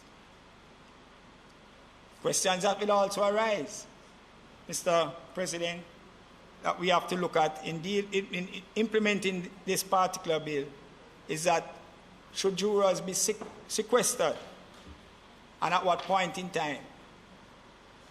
From the commencement of the trial, or at the point in time when they move into trying to determine the issue of guilt or innocence? Mr. President, I raised it some time ago when I just came into this chamber in 2016. Should jurors be identified by name in the court? Because with the technologies that exist currently, persons can just go Google and you find out information in relation to jurors. We can move away from that and to have them be issued with numbers. But yes, to determine whether it is jurors of your peers, that occupation is given.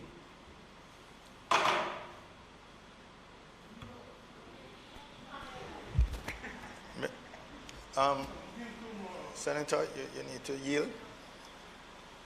Thank you. Mr. President, your watch seems to have stopped, but the senator's time having expired, and you need, I think, and therefore ask that his time for speaking be extended by 10 minutes. We noted that. The question is that the member's time be extended by 10 minutes. Those in favor? Against?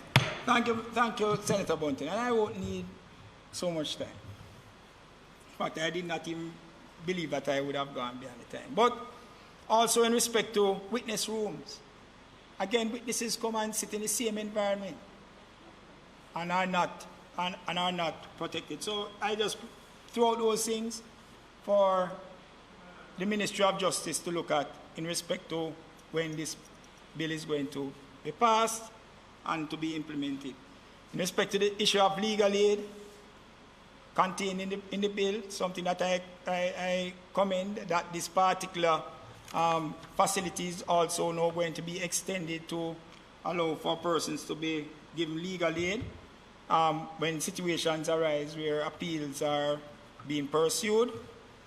And the issue of fees is something that has been commented on. I won't go any further, but that is just a sore point right across the legal profession as well, Mr. President, that you have accused who should be afforded, in respect to some things, the ability to be resourced. You may need a handwriting expert. I don't know, I've never seen it extended as far as that in providing certain other things to accused persons, so the issue of having a fair trial can be done. So, Mr. President, with those comments and suggestions, the bill, moving from what it was to where it presently is something that I I can support, and I do give my support to it, and I trust that we will have it implemented because justice has two sides. Thank you, Mr. President.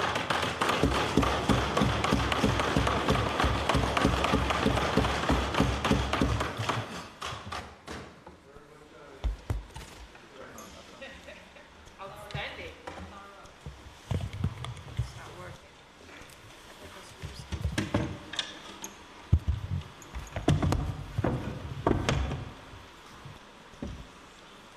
Thank you, Senator Sinclair. Senator Bunting.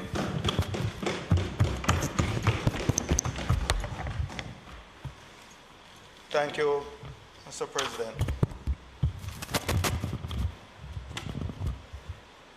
Jamaica has suffered from a high violent crime rate for a long time. And as I pointed out in my State of the Nation debate contribution, the rate of murders and shootings are up this year, and in fact have been up every year for the 6 years since this administration was elected in 2016, relative to any year of the previous administration. And so I'm not surprised that the leader of government business would refer to the 5-year-old shot and killed by a criminal's bullet in her bedroom this week. But she didn't have to stop there, because also this week we had a case of the teacher abducted from the parking lot, throat slashed and dumped out of the car like garbage. We also had a case in Montego Bay, Senator Sinclair, where 10 persons were shot in one incident. Believe broad daylight, 3 dead so far. We had a case of butchers murdered going to buy cows. We had one 48-hour period, Senator Brown, where you highlighted that there were 15 murders in 48 hours. Wow. Wow. So, Mr. President, I understand why the government is desperate for some measure to stem this nightmare of violence, particularly as they had campaigned on having the solution.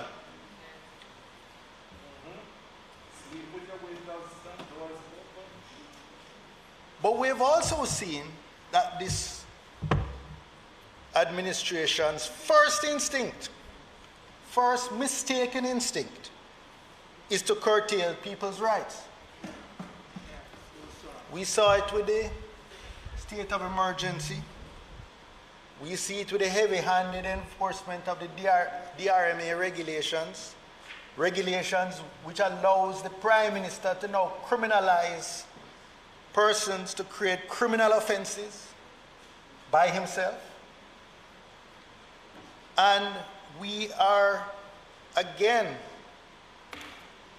seeing it in terms of the over-concentration of power in the office of the DPP being facilitated by these bills.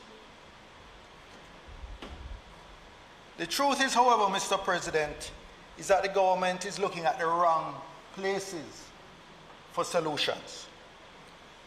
Studies all over the world confirm, and my colleague Senator Motley referred to this, studies all over the world confirm that it is not the harshness of punishment or the prosecutorial right to appeal that will be the main deterrent to crime, but rather the certainty of conviction.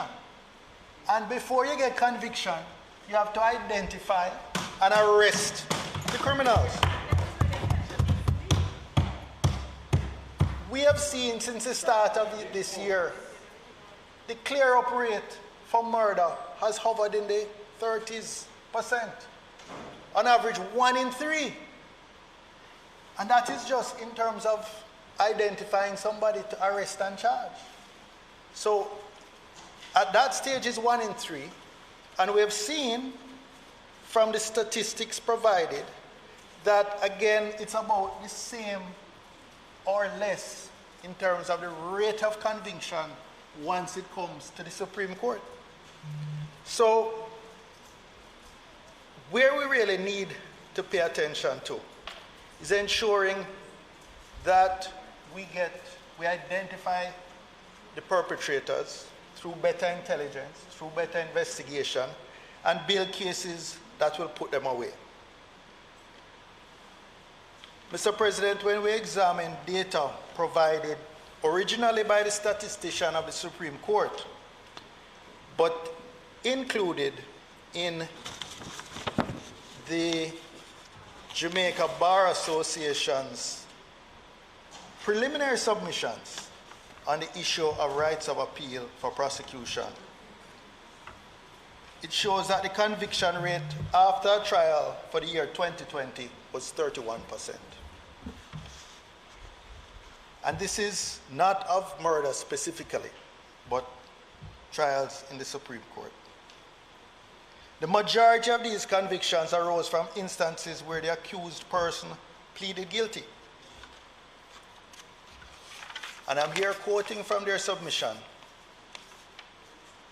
There is no data to suggest that these not guilty verdicts were as a result of any error of law or an administration of justice offense. The likelihood is that the investigations were poorly done or insufficient, cogent, credible evidence was produced. And they close that point with the sentence, there is no evidence that it is our judges who are the root cause for these low rates of conviction.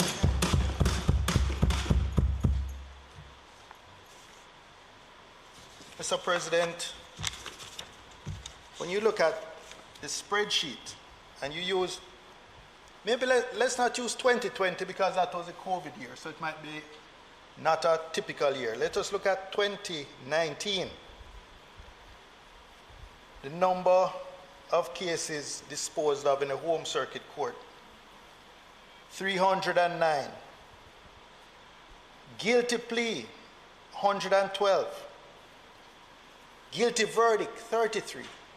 So most of the guilty cases arise from the plea facilitated by the plea bargaining legislation, which is what was intended and what we had expected. Not guilty, formal verdict, 6. Not guilty discharge, 15. No evidence offered, 92. No evidence offered by who? Prosecution? No evidence offered, 92. Nolle prosequi, 37. So and it's similar when you look at the conviction versus acquittal in the High Court Division of the Gun Court for 2019. 508 cases disposed of, 70 guilty pleas, 56 guilty verdicts, no evidence offered, discharge 135, no further evidence offered, discharge 51, nolle 23. So we have not seen where the statistics support the justification. And as my colleague said earlier, we are at risk of trampling on the separation of powers, which our Constitution, our system of government contemplates, where we're going into the judicial discretion area. Mr. President, these bills make fundamental changes to our system of justice. Senator Sinclair said monumental. They expand the right of prosecutorial appeal well beyond the rights given in other jurisdictions. And without the safeguards, they are potentially oppressive to the rights of the accused. why was there such a rush to pass these bills now? They've been mooted for at least 8 years. Why were these bills not, as Senator Scott Motley said, referred to a joint select committee to allow interested parties to give public reasons, not in a private conversation, to give public reasons for or against the changes being proposed to these bills? It would have been good if the minister had shared the JAMBAR submission, the Jamaica Bar Association submission, with all of us. Including downstairs, included in the House. It would have been good if the public saw these arguments and the public saw their democracy working, as would be allowed in.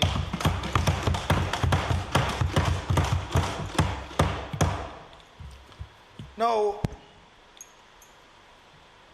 Senator Sinclair was right in one small area. Yes, the drafting instructions were issued by cabinet. The cabinet that was in office between 2012 and February 2016. The drafting instructions. No draft bill came back to that cabinet. What? No draft bill came back to that cabinet. No. Stop. Repeat. I'm saying drafting instructions were issued. But as you know, the processes, or those of us who sat in cabinet know, that a draft bill comes back from the Office of the Parliamentary Counsel. That goes to the Legislative Committee of Cabinet.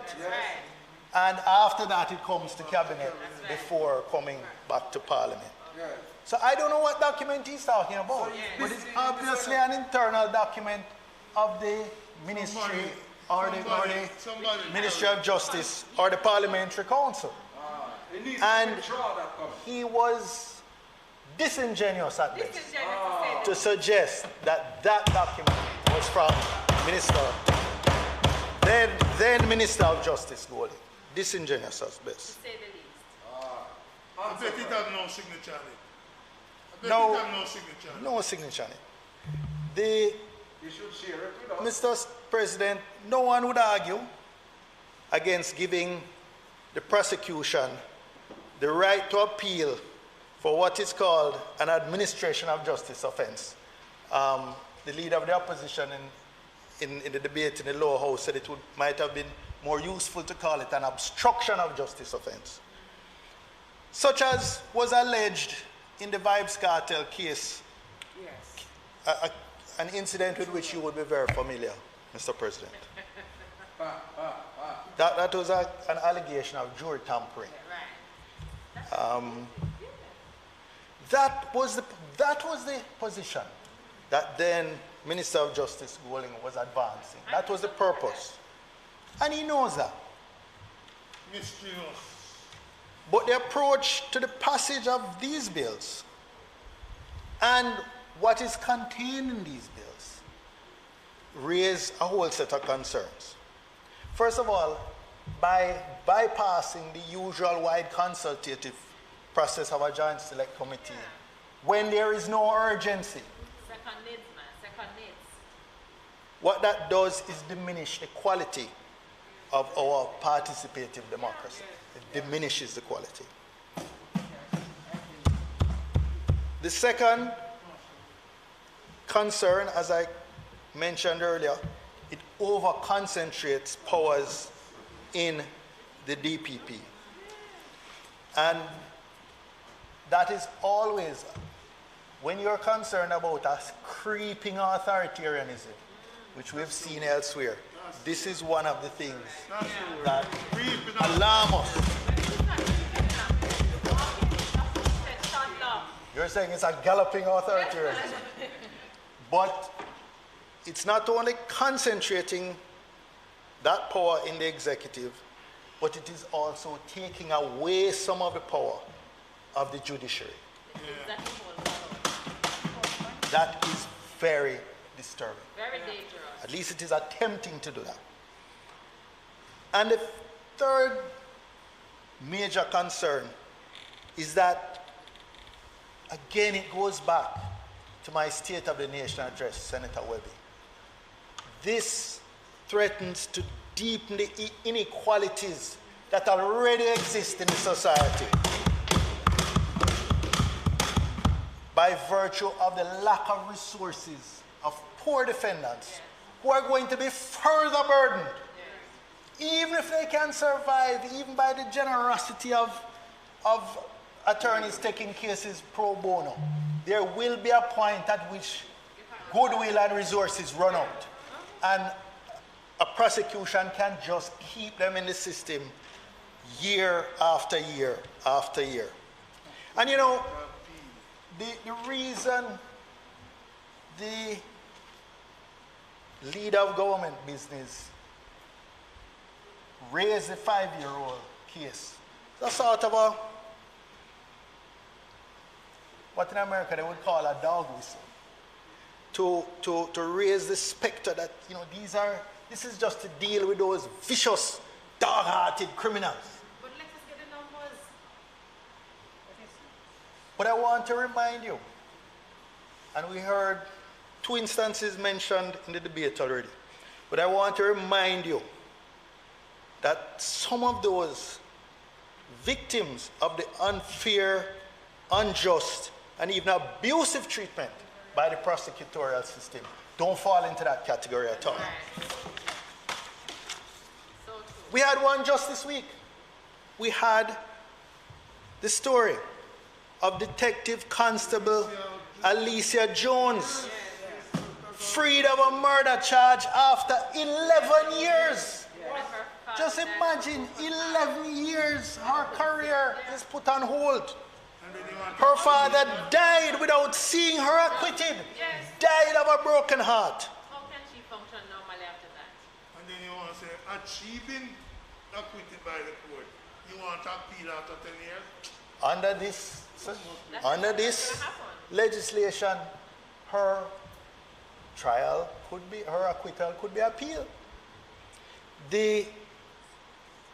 She was acquitted ultimately because of the ballistic evidence, the scientific evidence, which could not confirm that the bullet was fired from her weapon.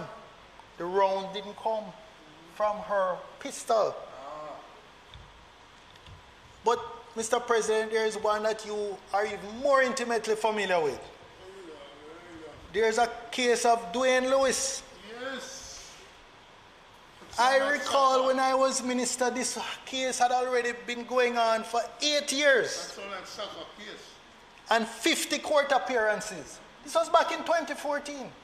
Already, the accused had been incarcerated and taken to court 50 different times. And today, this morning, I learned from the president that the case is still not resolved. And perhaps since the case is still before the court, you should not reference it. I'm just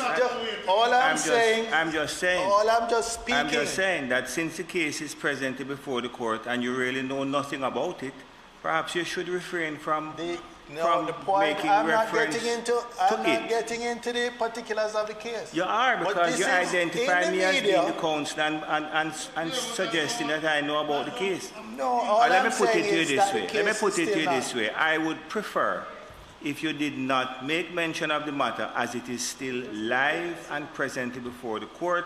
And as you know, I am the defense counsel in the matter. So if you would move on, I would appreciate it. I'm just referring to what was in the media. But if you are getting sensitive... You're not saying what is in the media because you are discussing what you and I discussed this morning, and it was not on the record. The case, as I understand it, is still not disposed of. This is a case from 2004, 2006. But let me deal with another case that has been disposed of, and it's been raised twice here. It is the Irwin rape case. In this case, the prosecution, in the face of the DNA evidence to the contrary, and I pause here to recognize that in his presentation, Minister Samuda spoke to the dramatic improvement in convictions of rape cases since I piloted the DNA legislation in this House. And the conviction rate has increased tremendously. Again, scientific evidence. But in the Irwin rape case, contrary to the DNA evidence, the prosecution maintained opposition to bail and insisted on going to trial with a case that the judge ultimately described as, and I quote, porous and brittle. Yeah. Porous and brittle. Both brothers were acquitted. And Senator Sinclair, in court, the two eyewitnesses who were unable to positively identify, in court, the two eyewitnesses were unable to positively identify the men. So it's not that there was a conflicting set of pieces of evidence. The eyewitnesses couldn't positively identify, and the DNA had placed them not at the scene.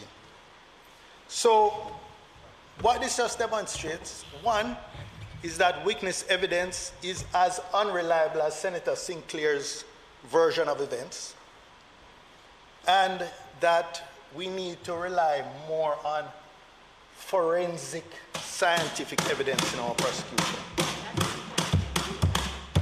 And Mr. President, there are many other examples where investigators manufactured evidence or prosecutions went forward on inadequate evidence. And in case you think all my examples only affect those who are poor or working class, there are cases that show how even middle-class professionals are at serious risk. And Senator Scott Motley referred to one this morning.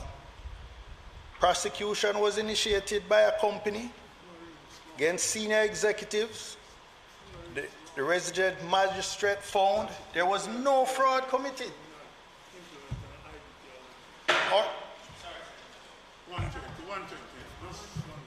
Mr. President, the time being 1:20, might the Senate be permitted to sit beyond 1:30 to complete the business of the day?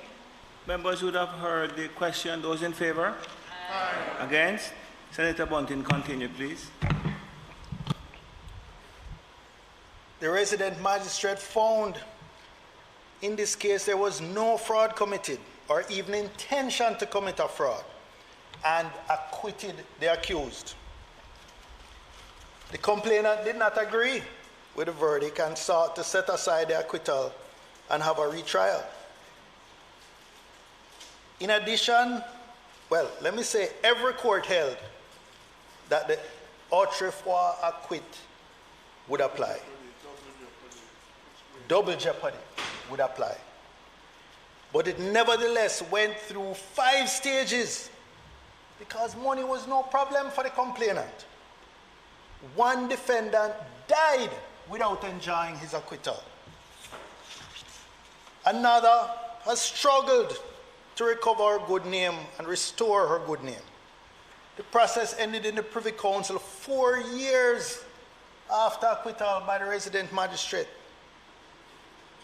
I use this last example, Mr. President, to show that while we may think we can exempt ourselves and our friends and cronies, for example, in the DRMA regulations, we should not sit here comfortably in this Senate, in this Parliament, in this sty of contentment, so to speak, thinking that we will pass these laws, but certainly they will never apply unfavorable to ourselves, our children, or our family members.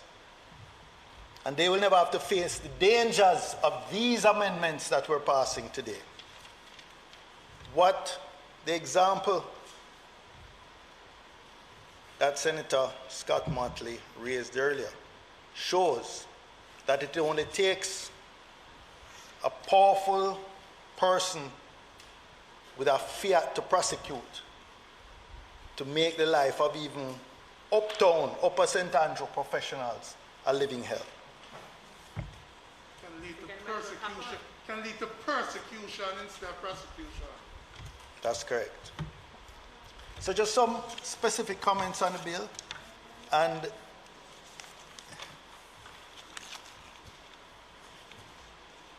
I would pause here and say that the original draft of the bill, what we have before us, has improved versus the original draft. And That was tabled in the House. the original draft that, or rather not the original draft, the original bill that was tabled in the House of Representatives. And most of that improvement was facilitated by suggestions made by the leader of the opposition on this bill. So it is true that what we have here is an improvement on what was originally tabled. The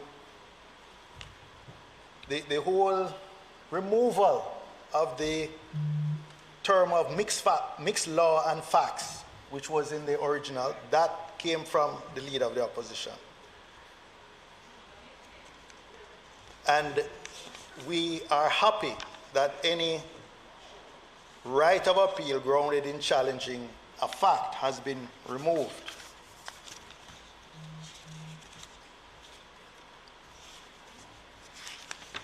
Mr. President,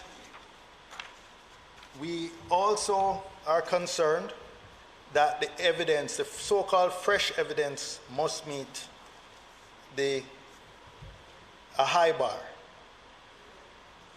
Factors such as it is evidence that it was not available at the trial, it must be relevant to the issue, must be credible. After considering whether there might have been a reasonable doubt in the minds of the jury as to the guilt of the appellant if that evidence had been given at the trial. This is the standard, and we believe that it should be a high standard, whether for the appeal by the defendant or the prosecution.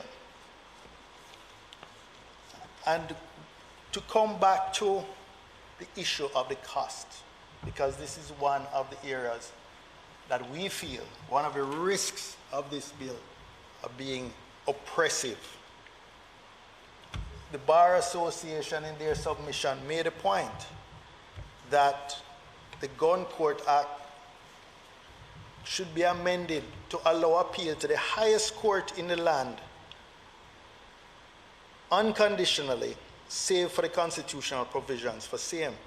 If the prosecution has a right of appeal from the gun court, an accused must have a further right of appeal to the Judicial Committee of the Privy Council.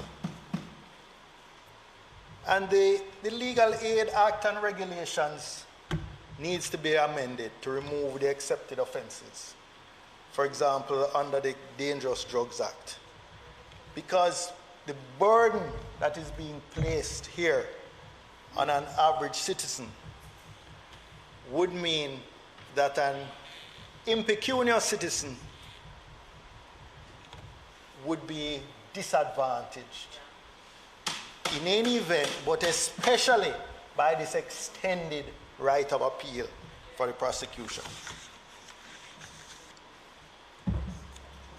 There is an issue, Mr. President, about legal certainty.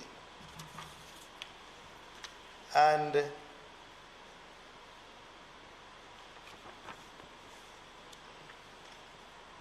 Senator Sinclair spoke to a number of sections on page 7 of the bill, 9A, where an appeal is brought in any case where leave to appeal is not required. The court shall hear the appeal within 12 months after the date on which the appeal is brought. And if court orders a retrial of the case, the retrial shall commence within 6 months. And there is another section on page 16 where it 16 subsection 10, where a person is to be retried pursuant to an order made under this section, the trial court shall fix a date for the retrial, being a date falling not more than 2 months after the date of the order. But what's not clear to me, and perhaps the leader can in her closing clear up, what happens if these cases don't proceed to retrial within these time frames set out? What happens? Because there's a principle of legal certainty. Some other attorneys I've heard refer to it as a guarantee of acquittal. In the UK, for example, under section 58 of their Criminal Justice Act, it speaks to the, let's see if I had printed the relevant page here.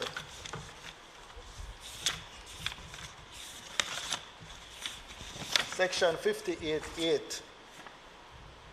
The prosecution may not inform the court in accordance with subsection 4, and that is that they're going to appeal the ruling,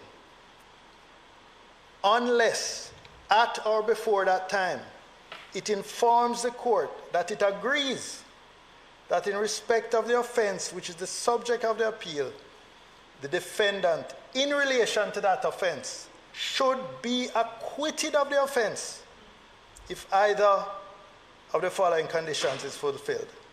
A, that leave to appeal to the Court of Appeal is not obtained, and B, that the appeal is abandoned before it is determined by the Court of Appeal. And I think the idea of that is not to leave an accused in a sort of limbo indefinitely, where the case is neither moving one way or the other. And I'm not sure, and this is why I would like the minister to clarify, what happens if in either of those cases the retrial doesn't proceed within the time stipulated? Does that bring closure and certainty of acquittal, or what happens?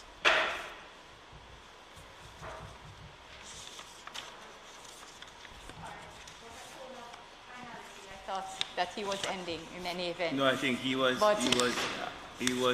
asking I'm a about question. to wrap. He was asking a question with what has been referred to as a crescendo. Do you need more than 10 minutes? No, that's fine. The speaker's time having expired, might he be granted a further 10 minutes to complete his presentation? Members would have heard the question. Those in favor? Against? Senator Bunting, continue, please. Thank you, Mr. President. So, Mr. President, and I'm wrapping up now.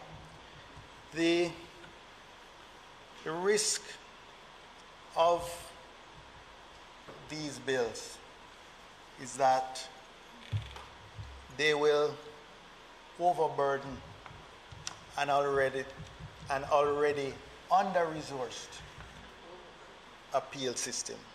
They will overburden an under-resourced appeal system.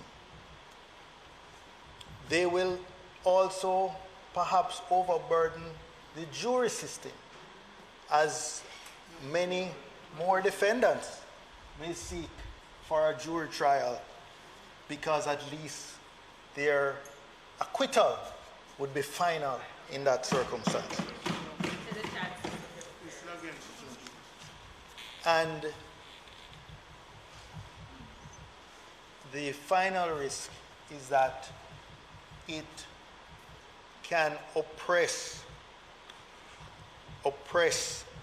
the rights of the accused.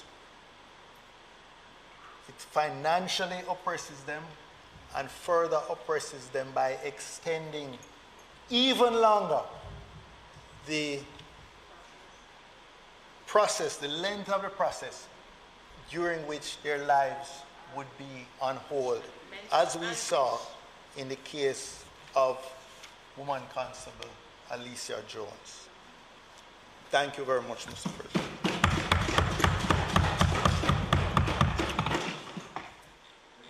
Thank you very much, Senator Bunting.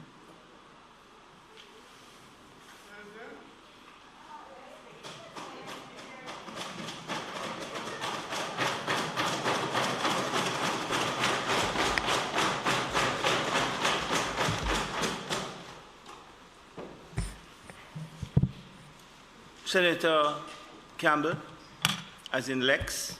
Thank you, Mr. President.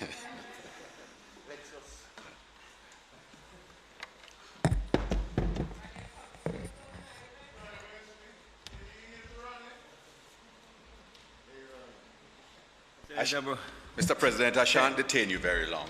I know that there are some gastronomical delights which are awaiting some of us who take the lower floor. No, man, I hear gastronomical. Those delights are awaiting some birthday members here, so. Oh, that even will give me reason not to detain you any further for very long, Mr. President. Mr. President, a significant number of the arguments which should really guide us in these proceedings have already been settled. And I'd just like to deal with very quickly what it is that this bill essentially sets out to do. And it appears that what we were attempting to do was to place on trial the entire criminal justice system. This bill, or the bills before us, essentially seeks to reorder certain established norms. And that is what our law is about, reordering society and anticipating and meeting challenges which we are likely to encounter as the society develops. In this particular case, we're changing a long-established principle that the Crown will not be allowed to appeal. And there was good reason at that time for us to have that particular provision in place. But are we to say to ourselves that for 60, 70 years on, when the society has moved on and things have changed, that we will keep it, notwithstanding the frailties, the weaknesses which have been shown up? We're here saying that we want the entire trial process to be fair. Can we say that the trial process is fair when we allow a system to continue where you can hide evidence or you threaten potential witnesses so that they fail to appear before the tribunal, and you still go ahead and deem that process fair? So, in circumstances where the evidence is not brought before the court, the accused has to be discharged. But then the victim of that particular crime goes off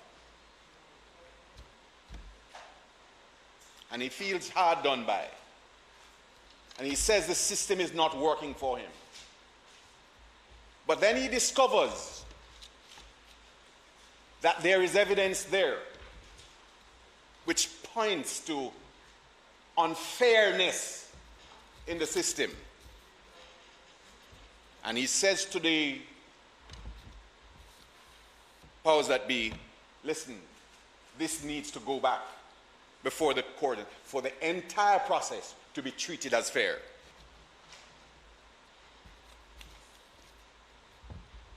And It's in those circumstances that we're saying that the prosecution should have a right. And let me very clearly say that we are not attempting to do anything that the Constitution has not made provisions for. The Constitution makes provision for this very thing that we are dealing with to take place.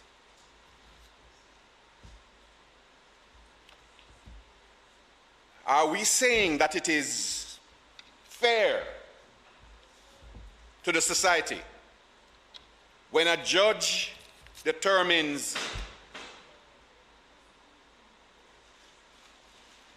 that an accused person, properly convicted, gets 5 years less than what is fair in the circumstances? There are guidelines for judges to use in determining sentence. And if by chance a judge errs, is it fair to the system that the accused should benefit? He shouldn't. There's absolutely no provision for the state to call on the machinery that it has put in place and say, well, listen, this is not fair. And it's in those circumstances that we are saying that the prosecution ought to have the right to appeal. It is not a carte blanche right for the prosecution to just widely go, and in several provisions there.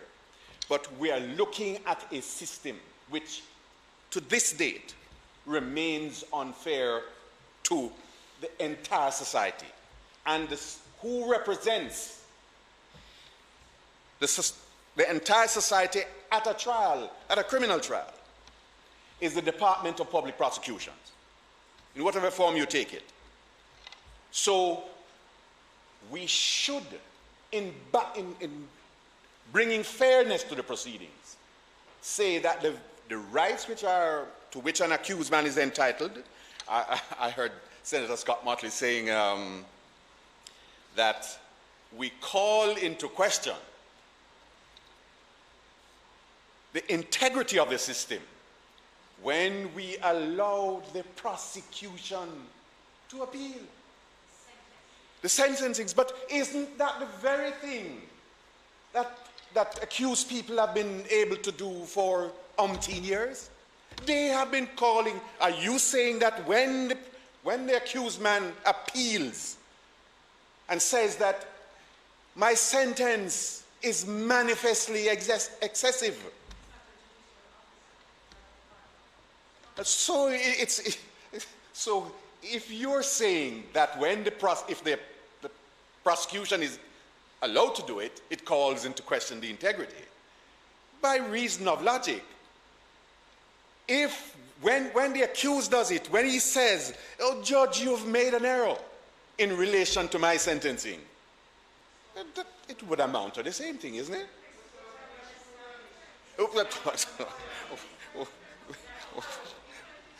Well, if what's good for the goose in trying to determine what is fair, it ought to be balanced. If the accused man is entitled to say, but that judge, you have used the wrong methodology at arriving at my sentence, and I am asking the Court of Appeal to have a review, to look at it and say whether it is fair in the circumstances. I believe that similarly, the prosecution, if it deems on behalf of the entire society, it must be able to go to that appellate court and say to you have used the wrong approach in arriving at the sentencing in relation to.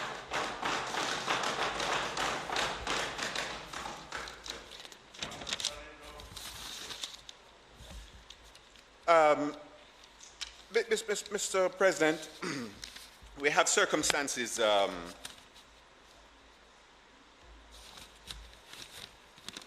see, once we have this, no longer will the accused be able to say that the trial process is unfair when he himself has caused the process itself to become unfair. If he uses, and it is discovered that he has used subterfuge, whatever it is, threats to the system, and it is discovered, in those circumstances, we say the process is unfair. And we say in those circumstances, the Department of Public Prosecution ought to, quite properly, bring the matter before the Appellate Court and to have it determined there. I think generally, Mr. President, this is about fairness, and the society has moved on. We are at a point where all kinds of things being done to interfere with the process and to make it not as fair and just as we would like it. So this is an attempt to bring some balance into the process. And I'd urge my colleagues to support, as I quite rightly do, this process, the passage of these two bills. Thank you, Mr. President.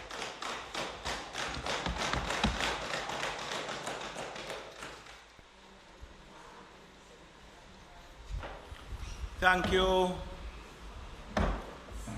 Senator Campbell.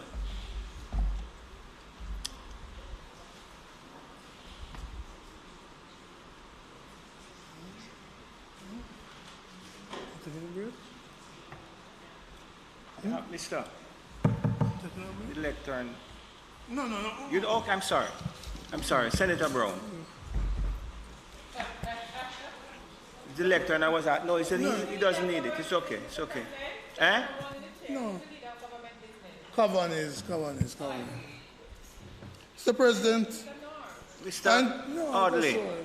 Orderly. He doesn't need the lectern, you know.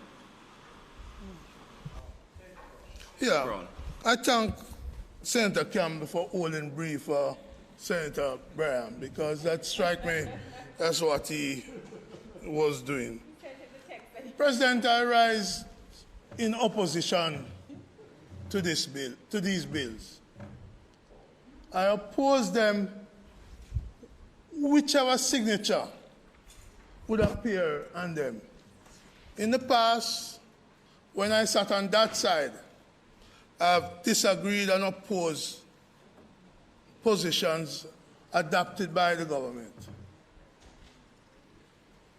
So, I oppose to these bills because essentially we're trying to pour new wine into old wine skins. And it's not going to hold, not going to work. The old wine skins are going to burst. Over time, successive governments have sought to reduce the rights of our citizens accused and who, under our jurisprudence, remain innocent until or unless proven otherwise. So we saw the Suppression of Crime Act and the Gun Court Act, which meant that in some cases, their case is no longer tried in open court. And in fact, just recently, some visitors were found with illegal guns and ammunition. And we were told that the matter was in the gun court, so we can't comment on it, including the fine, which some say some were able to compare that fine for illegal possession of firearm with the excessive fine of 200,000 for not wearing a mask. So we see the Suppression of Crime Act. We see successive government moving legislation to remove the unanimity of jurors and to introduce majority jury decision. And like in the United States where the jury has to be unanimous. I saw that as a reduction and I opposed it.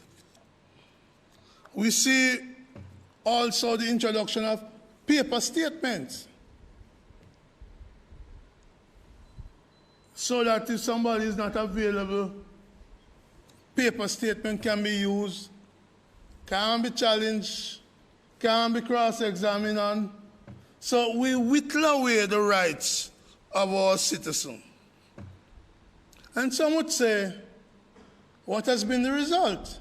Has there been a reduction in crime? The way the minister spoke, you'd believe that with this new bill, the criminals who kill Den Salmon, that 5-year-old girl, is going to somehow be caught and sentenced, so that we're not seeing a reduction in crime because we take away the rights of the accused. Far from that. We have seen an increase, an exponential increase, certainly over 1974 to now, of crimes. So these measures are not solving the crime problem. It's not reducing criminality. So to argue that we're doing this is like the argument Senator Sinclair, which was advanced, that if we just pass the Road Traffic Act, the carnage on the road would stop. The disorder would disappear. The truth is, we passed the Road Traffic Act, but today, it's not effective. It's not implemented because there's no regulations. And so we come to this bill, again, just like the Protective Disclosure Act, passed in the House, but of very little use. And we have heard, oh, other people do it. And I'd have hoped, President, that would have been told what has been the experience with these appeals in other jurisdictions and why, therefore, we should adopt them. But I don't even think there's such data available or was consulted. And so we don't know. We're going blindly into something that is going to take away rights of our citizens. And last week, I mentioned the book by Kipling Douglas, that former RM in Hanover, where he said, as one of the chapters about a lawyer jumping up when the case went against him because it said, got you. Now I can go to appeal. It sounds to me like that's what we're doing. And that lawyer said so because the complainant couldn't manage, didn't have the strength of pocket, didn't have the money. Just think, as Senator Scott Motley said, at Cathy Barber, at to face the might of the ATL group when she was acquitted by the court. You think she could follow that appeal of her acquittal through the Court of Appeal up to the Privy Council? And that wasn't a poor person. That wasn't a criminal. That was an upstanding middle-class person. The daughter of a former governor. Was it? Former financial secretary. So if she couldn't manage that, think about the man from Flankers, or Havana Heights, or Augusttown, or Tavern, or Standpipe. Legally will not do it when those persons are carried through. And let me remind you of a case, President. We may disagree. The case of Current Spencer. It took 7 years with a lot of gymnastics from the Director of Public Prosecution Office. He was acquitted. He didn't like the acquittal. Mr. President, I think that I am, yes, on a point of order. The statement on gymnastics from the Director of Public Prosecution's Office, I think is unworthy of my friend without any proper basis, and it should be withdrawn. It's not proper for us to impute motive to a public officer without any basis. I don't think it is appropriate. Gymnastics, I am objecting to. All right, Ronnie, I withdraw gymnastic. Thank you very much. But maneuvers through the court system that extended the period of time before that case was resolved. 7 years. And then you ask, now, the Parliament must give you the right to appeal a case that lasted 7 years? And I say no to that. I'm opposed to that. Not because of who it was. Let's take the case, and the case of Dwayne Lewis was mentioned. I won't go to that because I said that's not resolved. But take the case of Christopher Dixon, accused of murder in Safa, the fortune teller. 8 years. I could go on my phone now, as you did, and quote the attorney by the name of Tom Tavares Finson. Because you are the president now, I can't answer the president. And the things he said about, I hear him laughing in the office. The things he said about the prosecutorial system. No, I'm not going to quote, I'm going to save time. But it's there, right? In other words, after 8 years of an acquittal, we must give the prosecution the right to appeal that case. And I ask you the question, Senator Campbell, how many appeals will they have? 3? No. We're getting it wrong. Question I'm asking, how many times will they be able to appeal a case? So they get a retrial and acquittal take place. Can they appeal that too? We must put some restriction on. We must put restriction on that. Because there must be some certainty to the citizen's life. There must be some certainty to the citizen's life. And so, when I say what we're doing is putting new wine into old wineskin, the Court of Appeal is now throwing out cases because of an absence of transcript. I raised it last week, you know.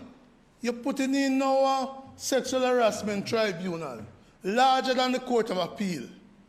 But I ask the question, where are you going to get the people to record and keep a record of the proceedings? Just think of our parliamentary staff, overworked, underpaid. You think these people with their skills are out there dime a dozen ready to be? It's a selective group. It's an exclusive group. It's an underpaid group, an overworked group. And I speak of our answered writers. I speak of those at the courts. I speak of those at the tribunal. So we're going to put in a system now for more appeals, for transcript to be ready within, so that you can have it in 12 months.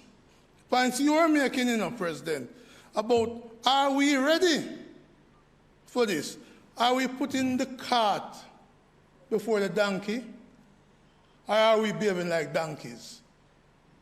in passing this law in the way we do it. A donkey said the word on level. Do not disparage donkey.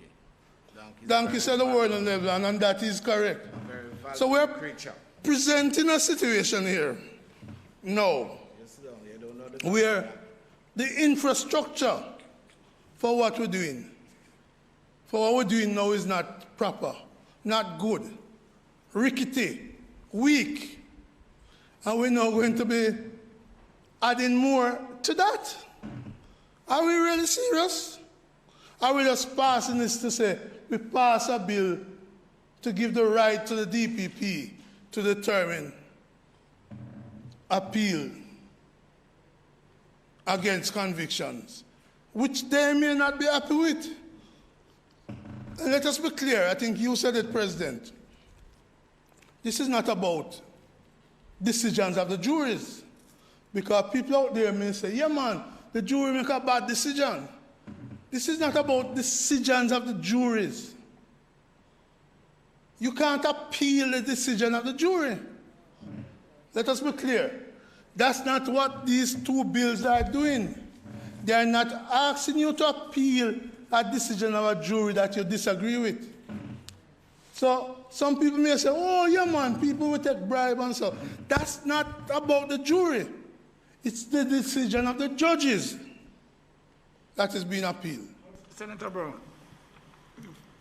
it isn't. It's a point of order? I'm just pointing it out to you because you make it seem as if it is just restricted to that. But if the jury, if there's an administrative of justice offense, because you are referring to something. You bribe a juror.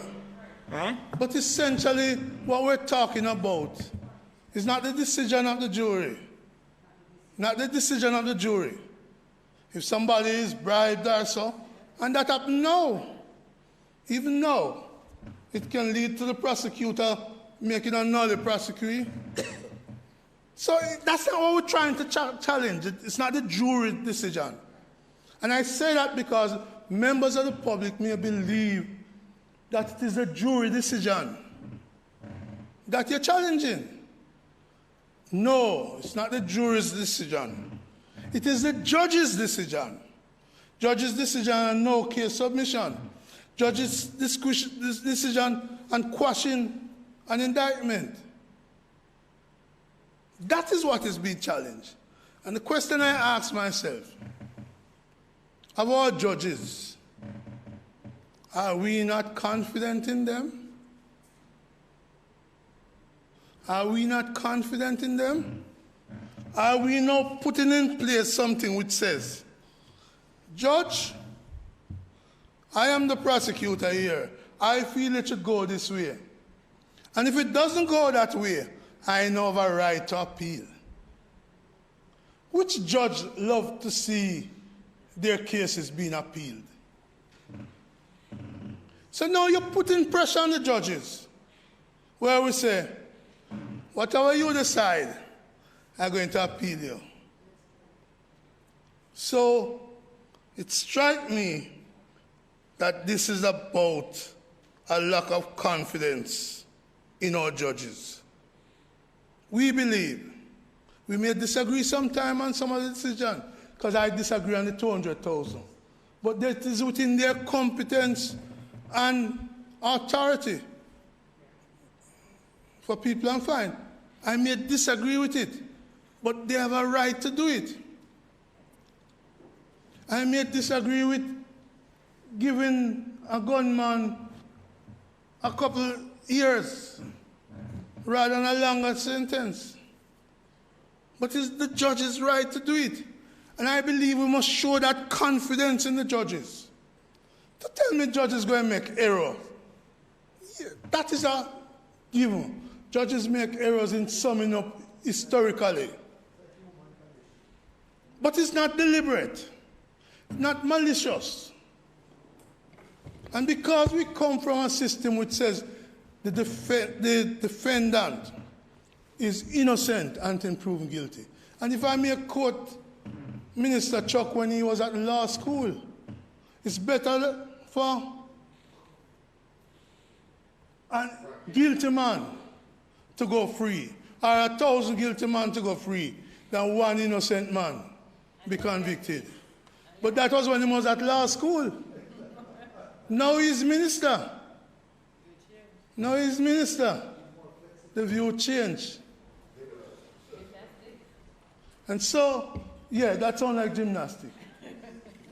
That sounds like a change, a flip over. Yeah, right? So, because, I don't know, I really love to make point about that when I'm talking. But the concern I have is that we are undermining the rights of defendants. And so I can't support this bill. Fresh evidence, for example. The prosecutor can now come with fresh evidence. What if that evidence was available but they had not brought it in? The standard for fresh evidence for a defendant laid down by the Privy Council is very high, very restrictive. That doesn't seem to be the case with fresh evidence for the prosecution. So, for example, let's take a case the Privy Council dealt with, where a man was convicted, but there's evidence that the camera system not showing the person entering the bank. Let's take it the other way. What if the police had that information and didn't bring it in and the person was acquitted? Can we now then say fresh evidence arise? That don't look fair to me. It's like saying Bunting is Minister of Security and all of a sudden they discover down the road, not very far from now, Center Bunting, they discover that the R Hotel records weren't really written over. Fresh evidence. So we have to be careful what we're doing. We have to be careful what we're doing. So,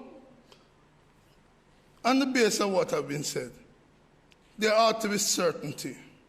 There ought to be a stop to the eroding of the rights of our people. Because, President, as I think Senator Bunting has said, it's not just a little man down there. I know of a case, for example, somebody brought a private prosecution, a former resident magistrate, against a company for failing to implement an award from the Industrial Dispute Tribunal. And a nolle was entered against the former RM pursuing her case to bring this international airline to justice. There can be abuse, is what you warn us against, President. And the best way to avoid such abuse is not to put butter at the mouth of the feline. You can say that because you may want to add why. You may want to ask me why. So I'm making a point that the best way to avoid the concerns you had of abuse is not to bring this legislation in. It's not going to solve crime. It's not going to, it opens itself to abuse. It reduces the rights existing now of our citizens. And I make this point today for you, tomorrow for me. There, but for the grace of God, goes Cathy Barber. Could have been me. Could have been me. So, I don't like this legislation. I'm opposed to it. And the room for abuse is great.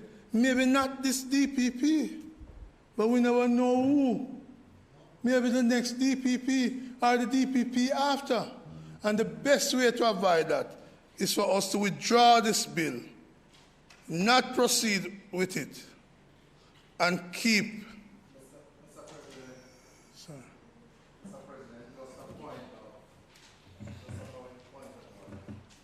I just want to check with you, Mr. President, because it seems as if we doesn't have a quorum in the chamber, and if we don't have a quorum, we'd have to move for a suspension of the sitting because we do not have a quorum at this point in time.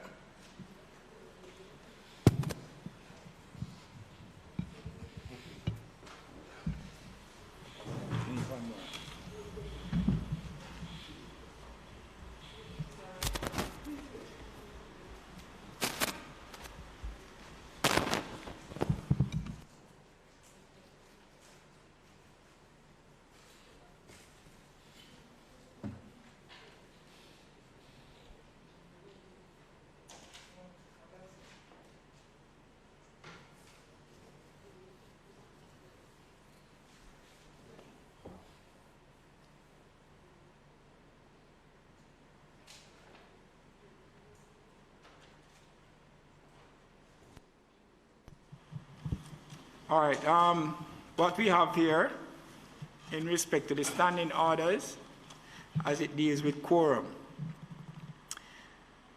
that the quorum of the Senate and of a committee of the whole Senate shall consist of 8 members besides the person presiding.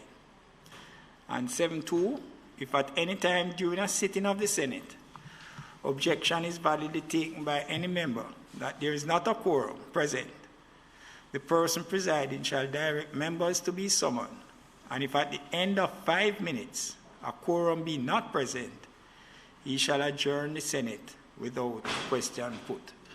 So what I ask, the matter having been raised by Senator Morris, I just ask the clerk to make a check to, first of all, ascertain for me if there is a quorum present with the numbers here. Pardon me? I see. So there are sufficient members present, and so we won't have to move to Standing Order Rule 7.2. I just ask Senator Brown to... But, Mr. President, just in fairness to the Senator's powers of observation, at the time he raised the standing order, we did not have a quorum. Absolutely. I thank you, Senator Bunting.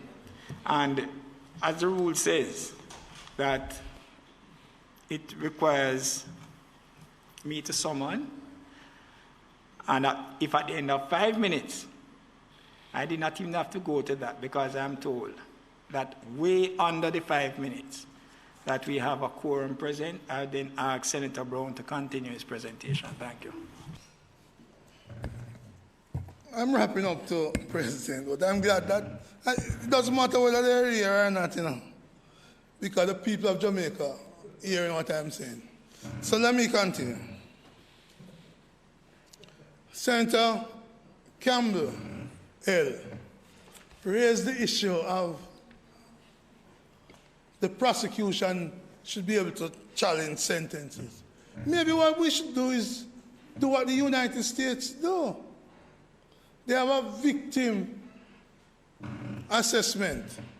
They have a section, their hearing and sentencing allow for victims and the prosecution to say, this is what we think the sentence should be.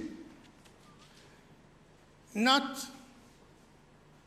after, but before sentencing. And if we do that, the prosecution will be able to say, this is what we think. And don't forget, we're plea bargaining where the prosecution may suggest something and the judge says, having regard to everything and not going with your recommendation. Leave it to the judges. Leave it to the judges. Let not this parliament try to go back to where we were in the past, where we set mandatory sentences. And I don't like these bills. I don't like them for these reasons. I think they're oppressive. I think they take away rights as a continuity of reducing, of strengthening the prosecution against the defendant. It's not something that I like, not because I support defendants, because I want to make it clear. The Irwin brothers were victims too. Dwayne Lewis, Christopher Dixon, Alicia Jones, they too were victims. And if we're talking even-handed, then we must speak. We must not just see the victim as a person who suffered from the crime, but accused may be victims too. And if justice is blind, it must see the victim and the accused at the same level and may the evidence determine the thing. This is bad law. The only good thing is that it may never be even implemented, because the people will see through if there is vindictiveness in appeal. May it please you, Mr. President.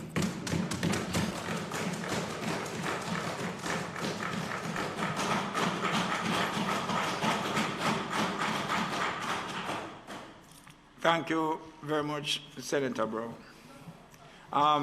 As has been the fairly new practice, we have the members of staff who don't have the privilege, as we do, in going out at various times, and we're going to take a suspension of the sitting so that we can afford the refreshing of staff. So we take a 15-minute break for that purpose. Thank you.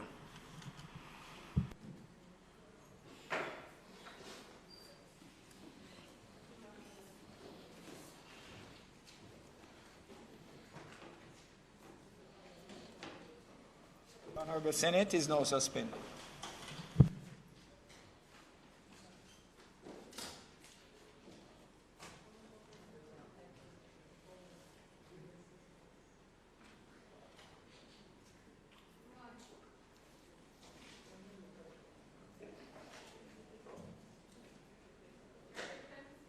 Yeah.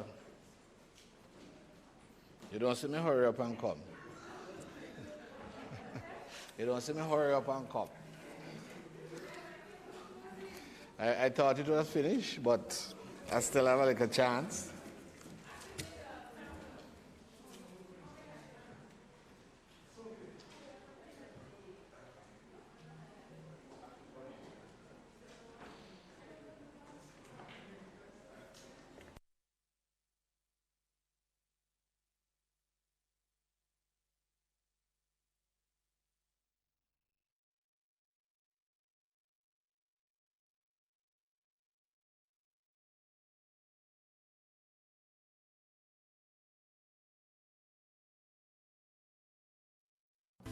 Yo, this is we're committed to reducing the impact of disasters occurring in Jamaica. We're ever ready to assist you before, during, and after a disaster. But everybody have a role to play, so make we work together and follow the plan. Whether rich or poor or where you come from, hurricanes affect everyone, so be prepared. Prevention is better than cure. Be prepared. Listen to ADPEM. A message from the Office of Disaster Preparedness and Emergency Management. The following is brought to you by the Office of the Prime Minister. Our children have been out of school for a year and a half.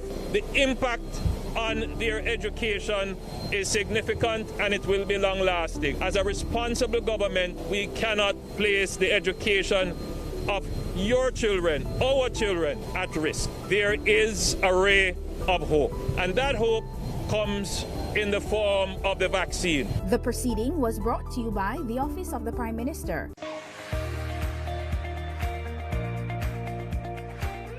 A major area in high school for me was IT and EDPM.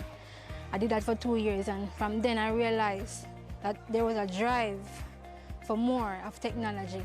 So I decided to take this step.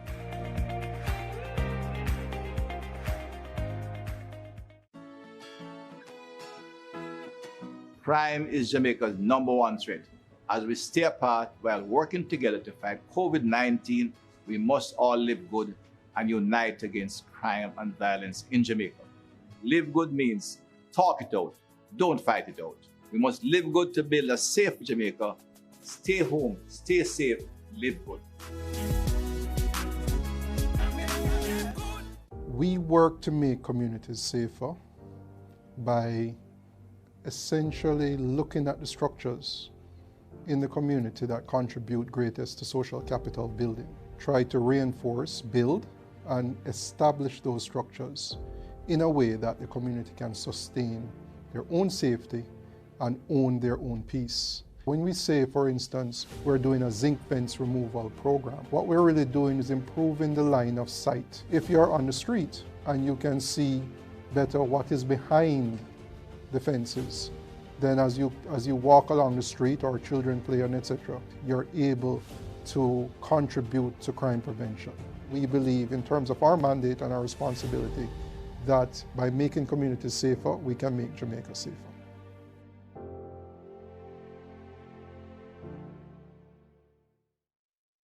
Here is a special parenting message brought to you by the National Family Planning Board, 5 Sylvan Avenue, Kingston 5. The way we treat our children directly impacts what they believe about themselves. That was a special parenting message brought to you by the National Family Planning Board, 5 Sylvan Avenue, Kingston 5. Reduce your risk of viral illnesses like the flu and coronavirus. Wash your hands frequently with soap and water. Cover your nose and mouth when coughing with a tissue and dispose of it. Avoid close contact with anyone with the cold or flu-like symptoms. If you think you've been exposed to COVID-19, stay home. Self-isolate immediately and call 888-1-LOVE. That's 888-663-5683. A message from the Ministry of Health and Wellness.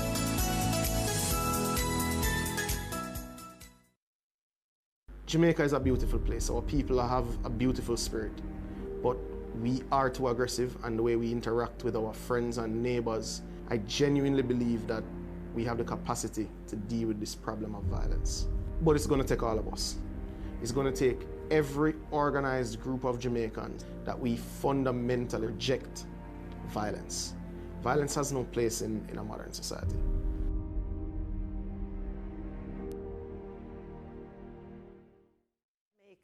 Hello, Jamaica. My name is Patsy Edwards Henry, President of the Nurses Association of Jamaica. I am Dr. Mindy Fitzenley, President of the Jamaica Medical Doctors Association. And I am Dr. Andrew Manning, President of the Medical Association of Jamaica. COVID-19 has wreaked havoc on our families, our communities, our livelihoods, and our general way of life.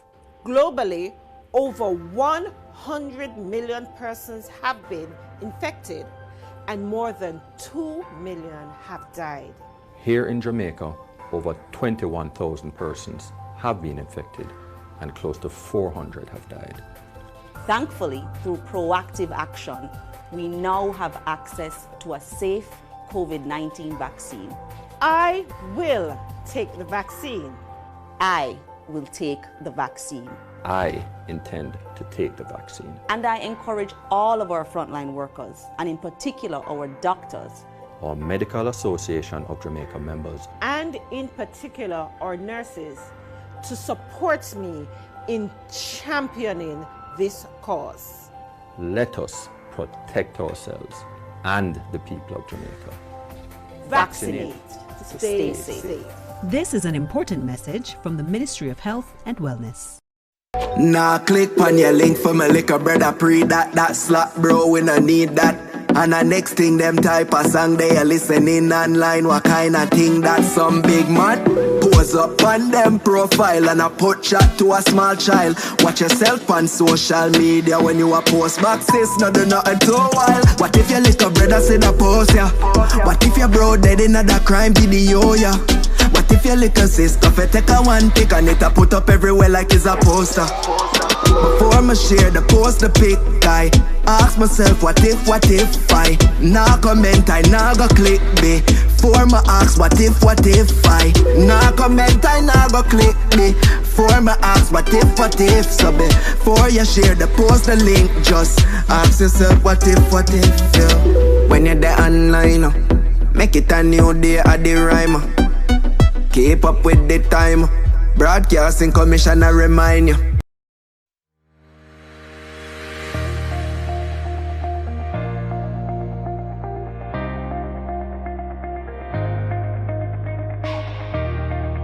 As the Heart and Estate Trust repurposes itself to respond to the demands of the global services sector, this partnership with the Amber Group will allow for the expansion of training in the emerging area of coding. This in our continued effort to develop human capital in the emerging skills that are on the horizon.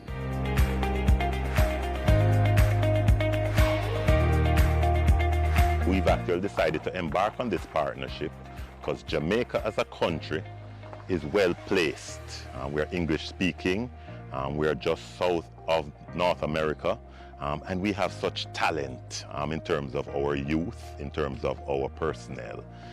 So Amber, the Heart and Hope have agreed to partner to develop the capacity, to develop the capability of our technological resources, of our intellectual resources, by training our youth to be able to code, to write programs and things like that.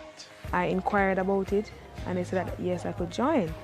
So I signed up and I joined. Then I did some research and recognized that in the population of coders, there was at least around 2% were women, black women. And I saw that as an opportunity to make a mark in not only in Jamaica, but regionally. Coding and programming share the same language.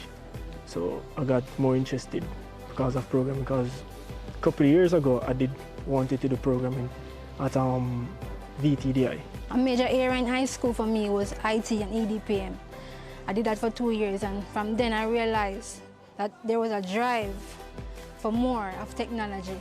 So I decided to take this step.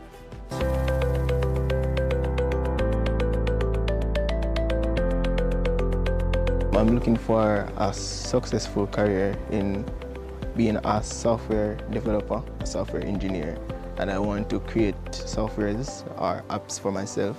So I want to gather a team with my colleagues to execute the visions that I have or even visions that they have as well. I would like to learn how to operate computer on a different level. Not only about the basic knowledge that is taught in school, but to a higher level. To be able to help others and to create programs to help both young and old and middle age as well to make Jamaica better. I want to make a game because who doesn't like games now? So I want to make, I'm not going to say difficult, but it's going to be kind of difficult. So that's why I need a very good team, and I want to make a learning application for kids 3-year-olds and above. This partnership with the Amber Group, which is a Jamaican-based company with international reach, is one that will allow the Heart and Estate Trust to expand its training portfolio into the technology of coding, an area that the organization has not gone into. And as the organization seeks to expand its training into the emerging technologies, we can be assured that through this partnership, our graduates will be trained to international standard, making them marketable not only in Jamaica, but across the world.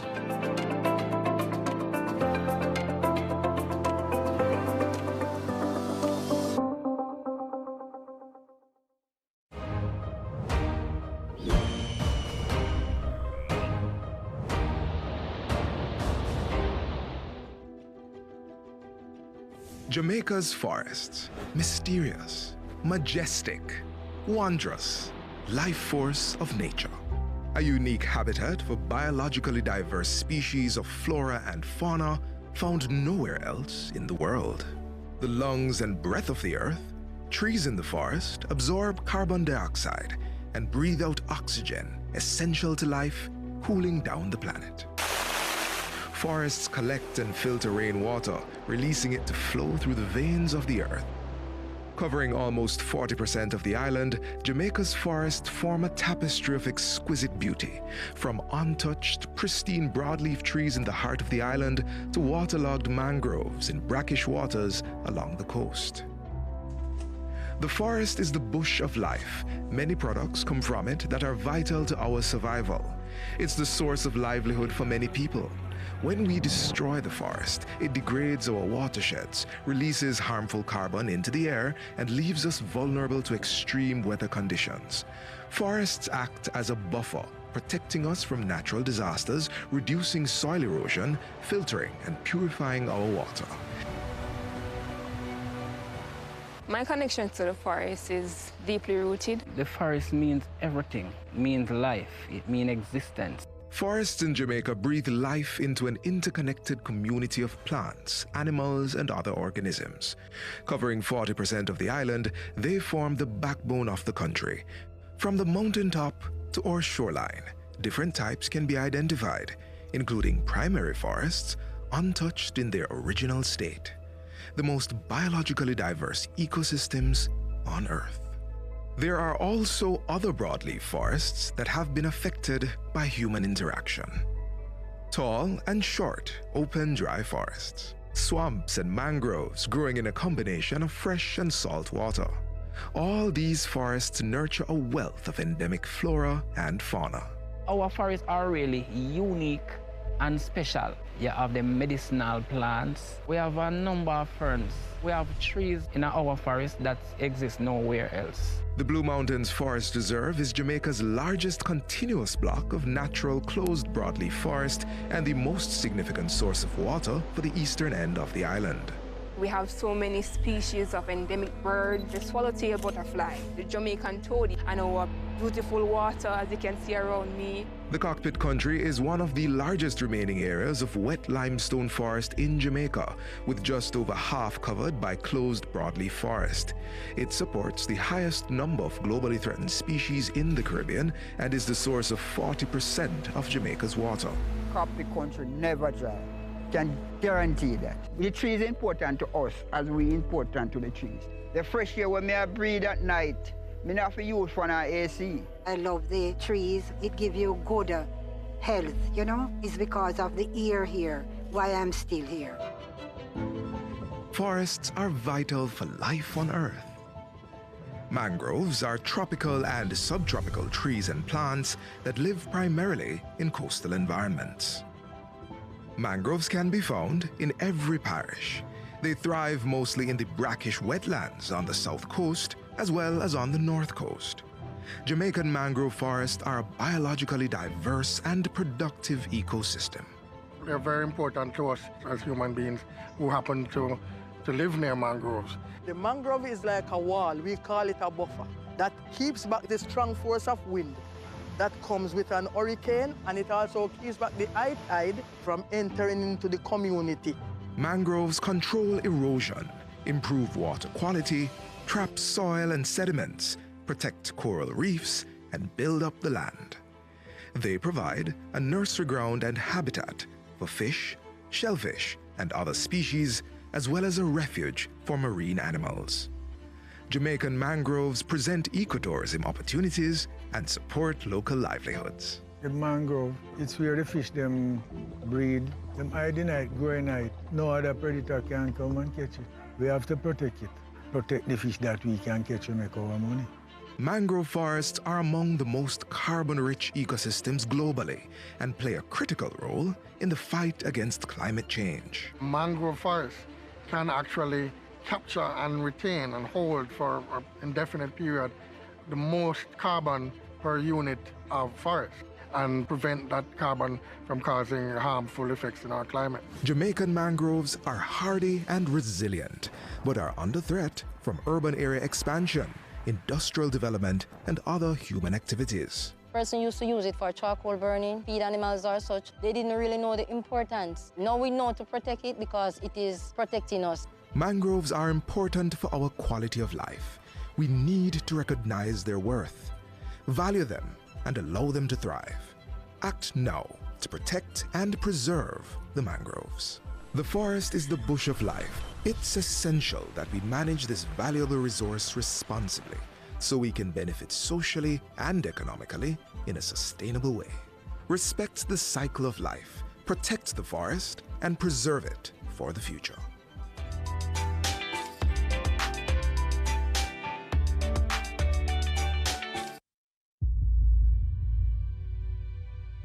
When I got involved with the peace management initiatives, it was living in this community, your Mountain View. The community was engulfed in violence. We would be in our communities and you would have men from other communities, different political persuasion would come to your community and fire shots and stuff like that. So at some point I was one who would talk to them, ask them to see how best we can get things on a level. My life before was one of a typical inner city youth, you know.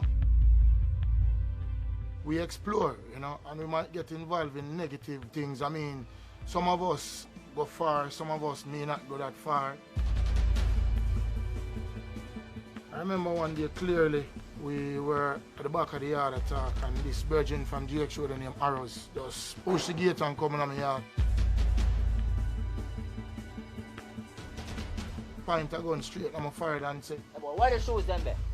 Oh, you not talk, I'm not a gun. Man, this and the man on a gun, man. May I chat to you? Shut up. At that time, that in itself, you know, put me on a side. Low badness, you know. Low badness. My mother would beg me to stay out of the way. More so that she don't even send me to a shop when nothing go on. At one point, I was a person that keep those guns at home. I went inside the house and I lift that mattress where sister and I, we both sleep on that bed. And when I lift the mattress and I look, me and my stepfather, I make 4. What is? Give me this. Leave. Give me this. This you deal with? Eh?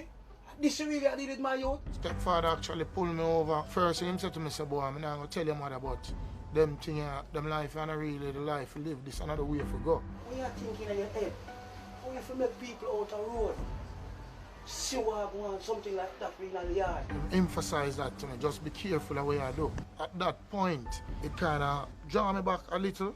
And not even a little, like a whole lot, because the fact that my mother never know, and now I'm going to know me, now I'm going to run here again. I'm good to see him here, at home. The best thing for you right now is to think is to go to church.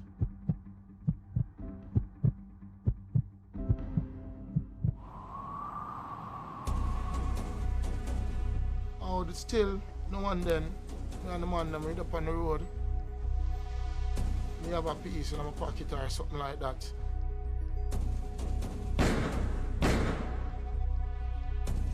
I did have a girlfriend who lived at Tel Aviv, and she used to like come by the skate land, you know. We used to run off the Women Road and the skate land place there, and she have a friend who she used to carry with her and stuff, but that friend have a little boyfriend, so when them come at the skate land, it's like 1 week her boyfriend trailer. Yo, my girl, I want one right there. I want to see you. It's like he wants to start beat her up on the skate land right away, in there, so the thugs and this, so me have to put it on him seriously, you know, and push him out of the place. I never feel proud about that still, for know that somebody when me deal with, you know. So those are some of the things where resonated with me in a negative way, you know, but have me thinking. Role model starting at the home, yes, man, because as a youth are growing up, and this is something I always tell people, as a parent, you are the first role model for your child. I fear my mother more than even the police. My mother kept me busy by sending me to church, sometimes on Saturdays. Every Sunday I have to go to Sunday school, As a tent pitch and here's a crusade in a Mountain View, she take the whole away, we're going and sit down under the tent. So gradually my company changed. Your value system, the values that instill in you as a youth, have a lot to do with you growing up into becoming a man.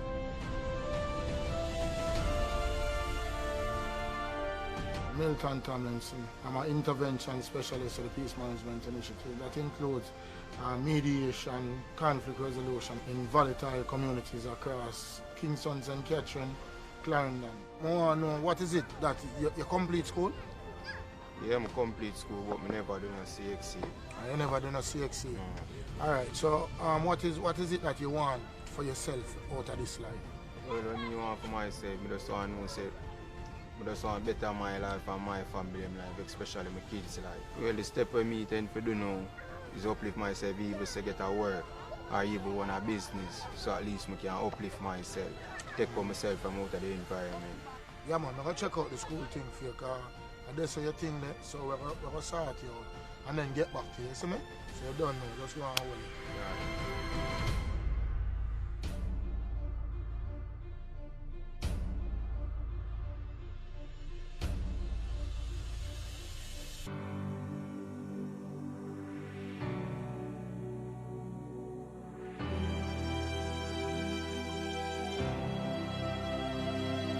Sometimes it really feels like hope has left us with no option, and then sometimes we get so caught up in what we think life should be, and we've lost it all.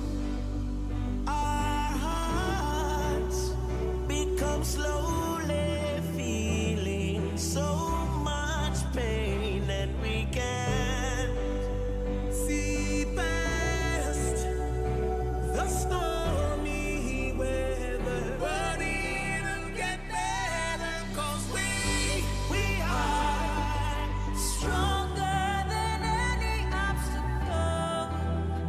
Oh, yeah, we are braver than what we've been taught. Strong, yes we are. Powerful, yes we are. We can make it through every single thing. Every single thing. Fearless we are. We are great, yes we are. We can make it through every single thing. Strong, yes we are. Powerful, yes we are. We can make it through every single thing. Fearless we are. We are great, yes we are. We can make it through every single thing. Sometimes it doesn't feel like there's a light at the end of the tunnel, and I know That we get confused when things are not under control, and although we can't see into the future, and we've got plans, and it hurts When things don't go our way, but we can say that we are stronger than any obstacle. Yeah, we are braver than what we've been taught. strong, yes we are. Powerful, yes we are. We can make it through every single thing. Fearless we are. We are great, yes we are. We can make it through every single thing. Strong as we are, powerful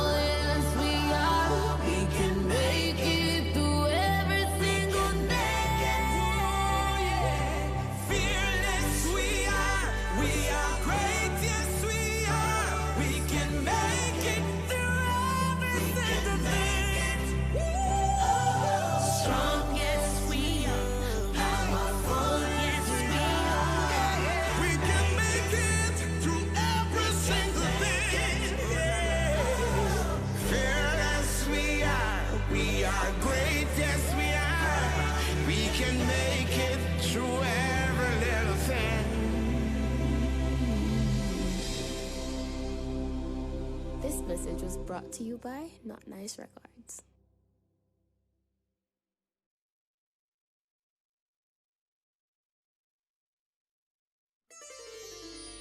Na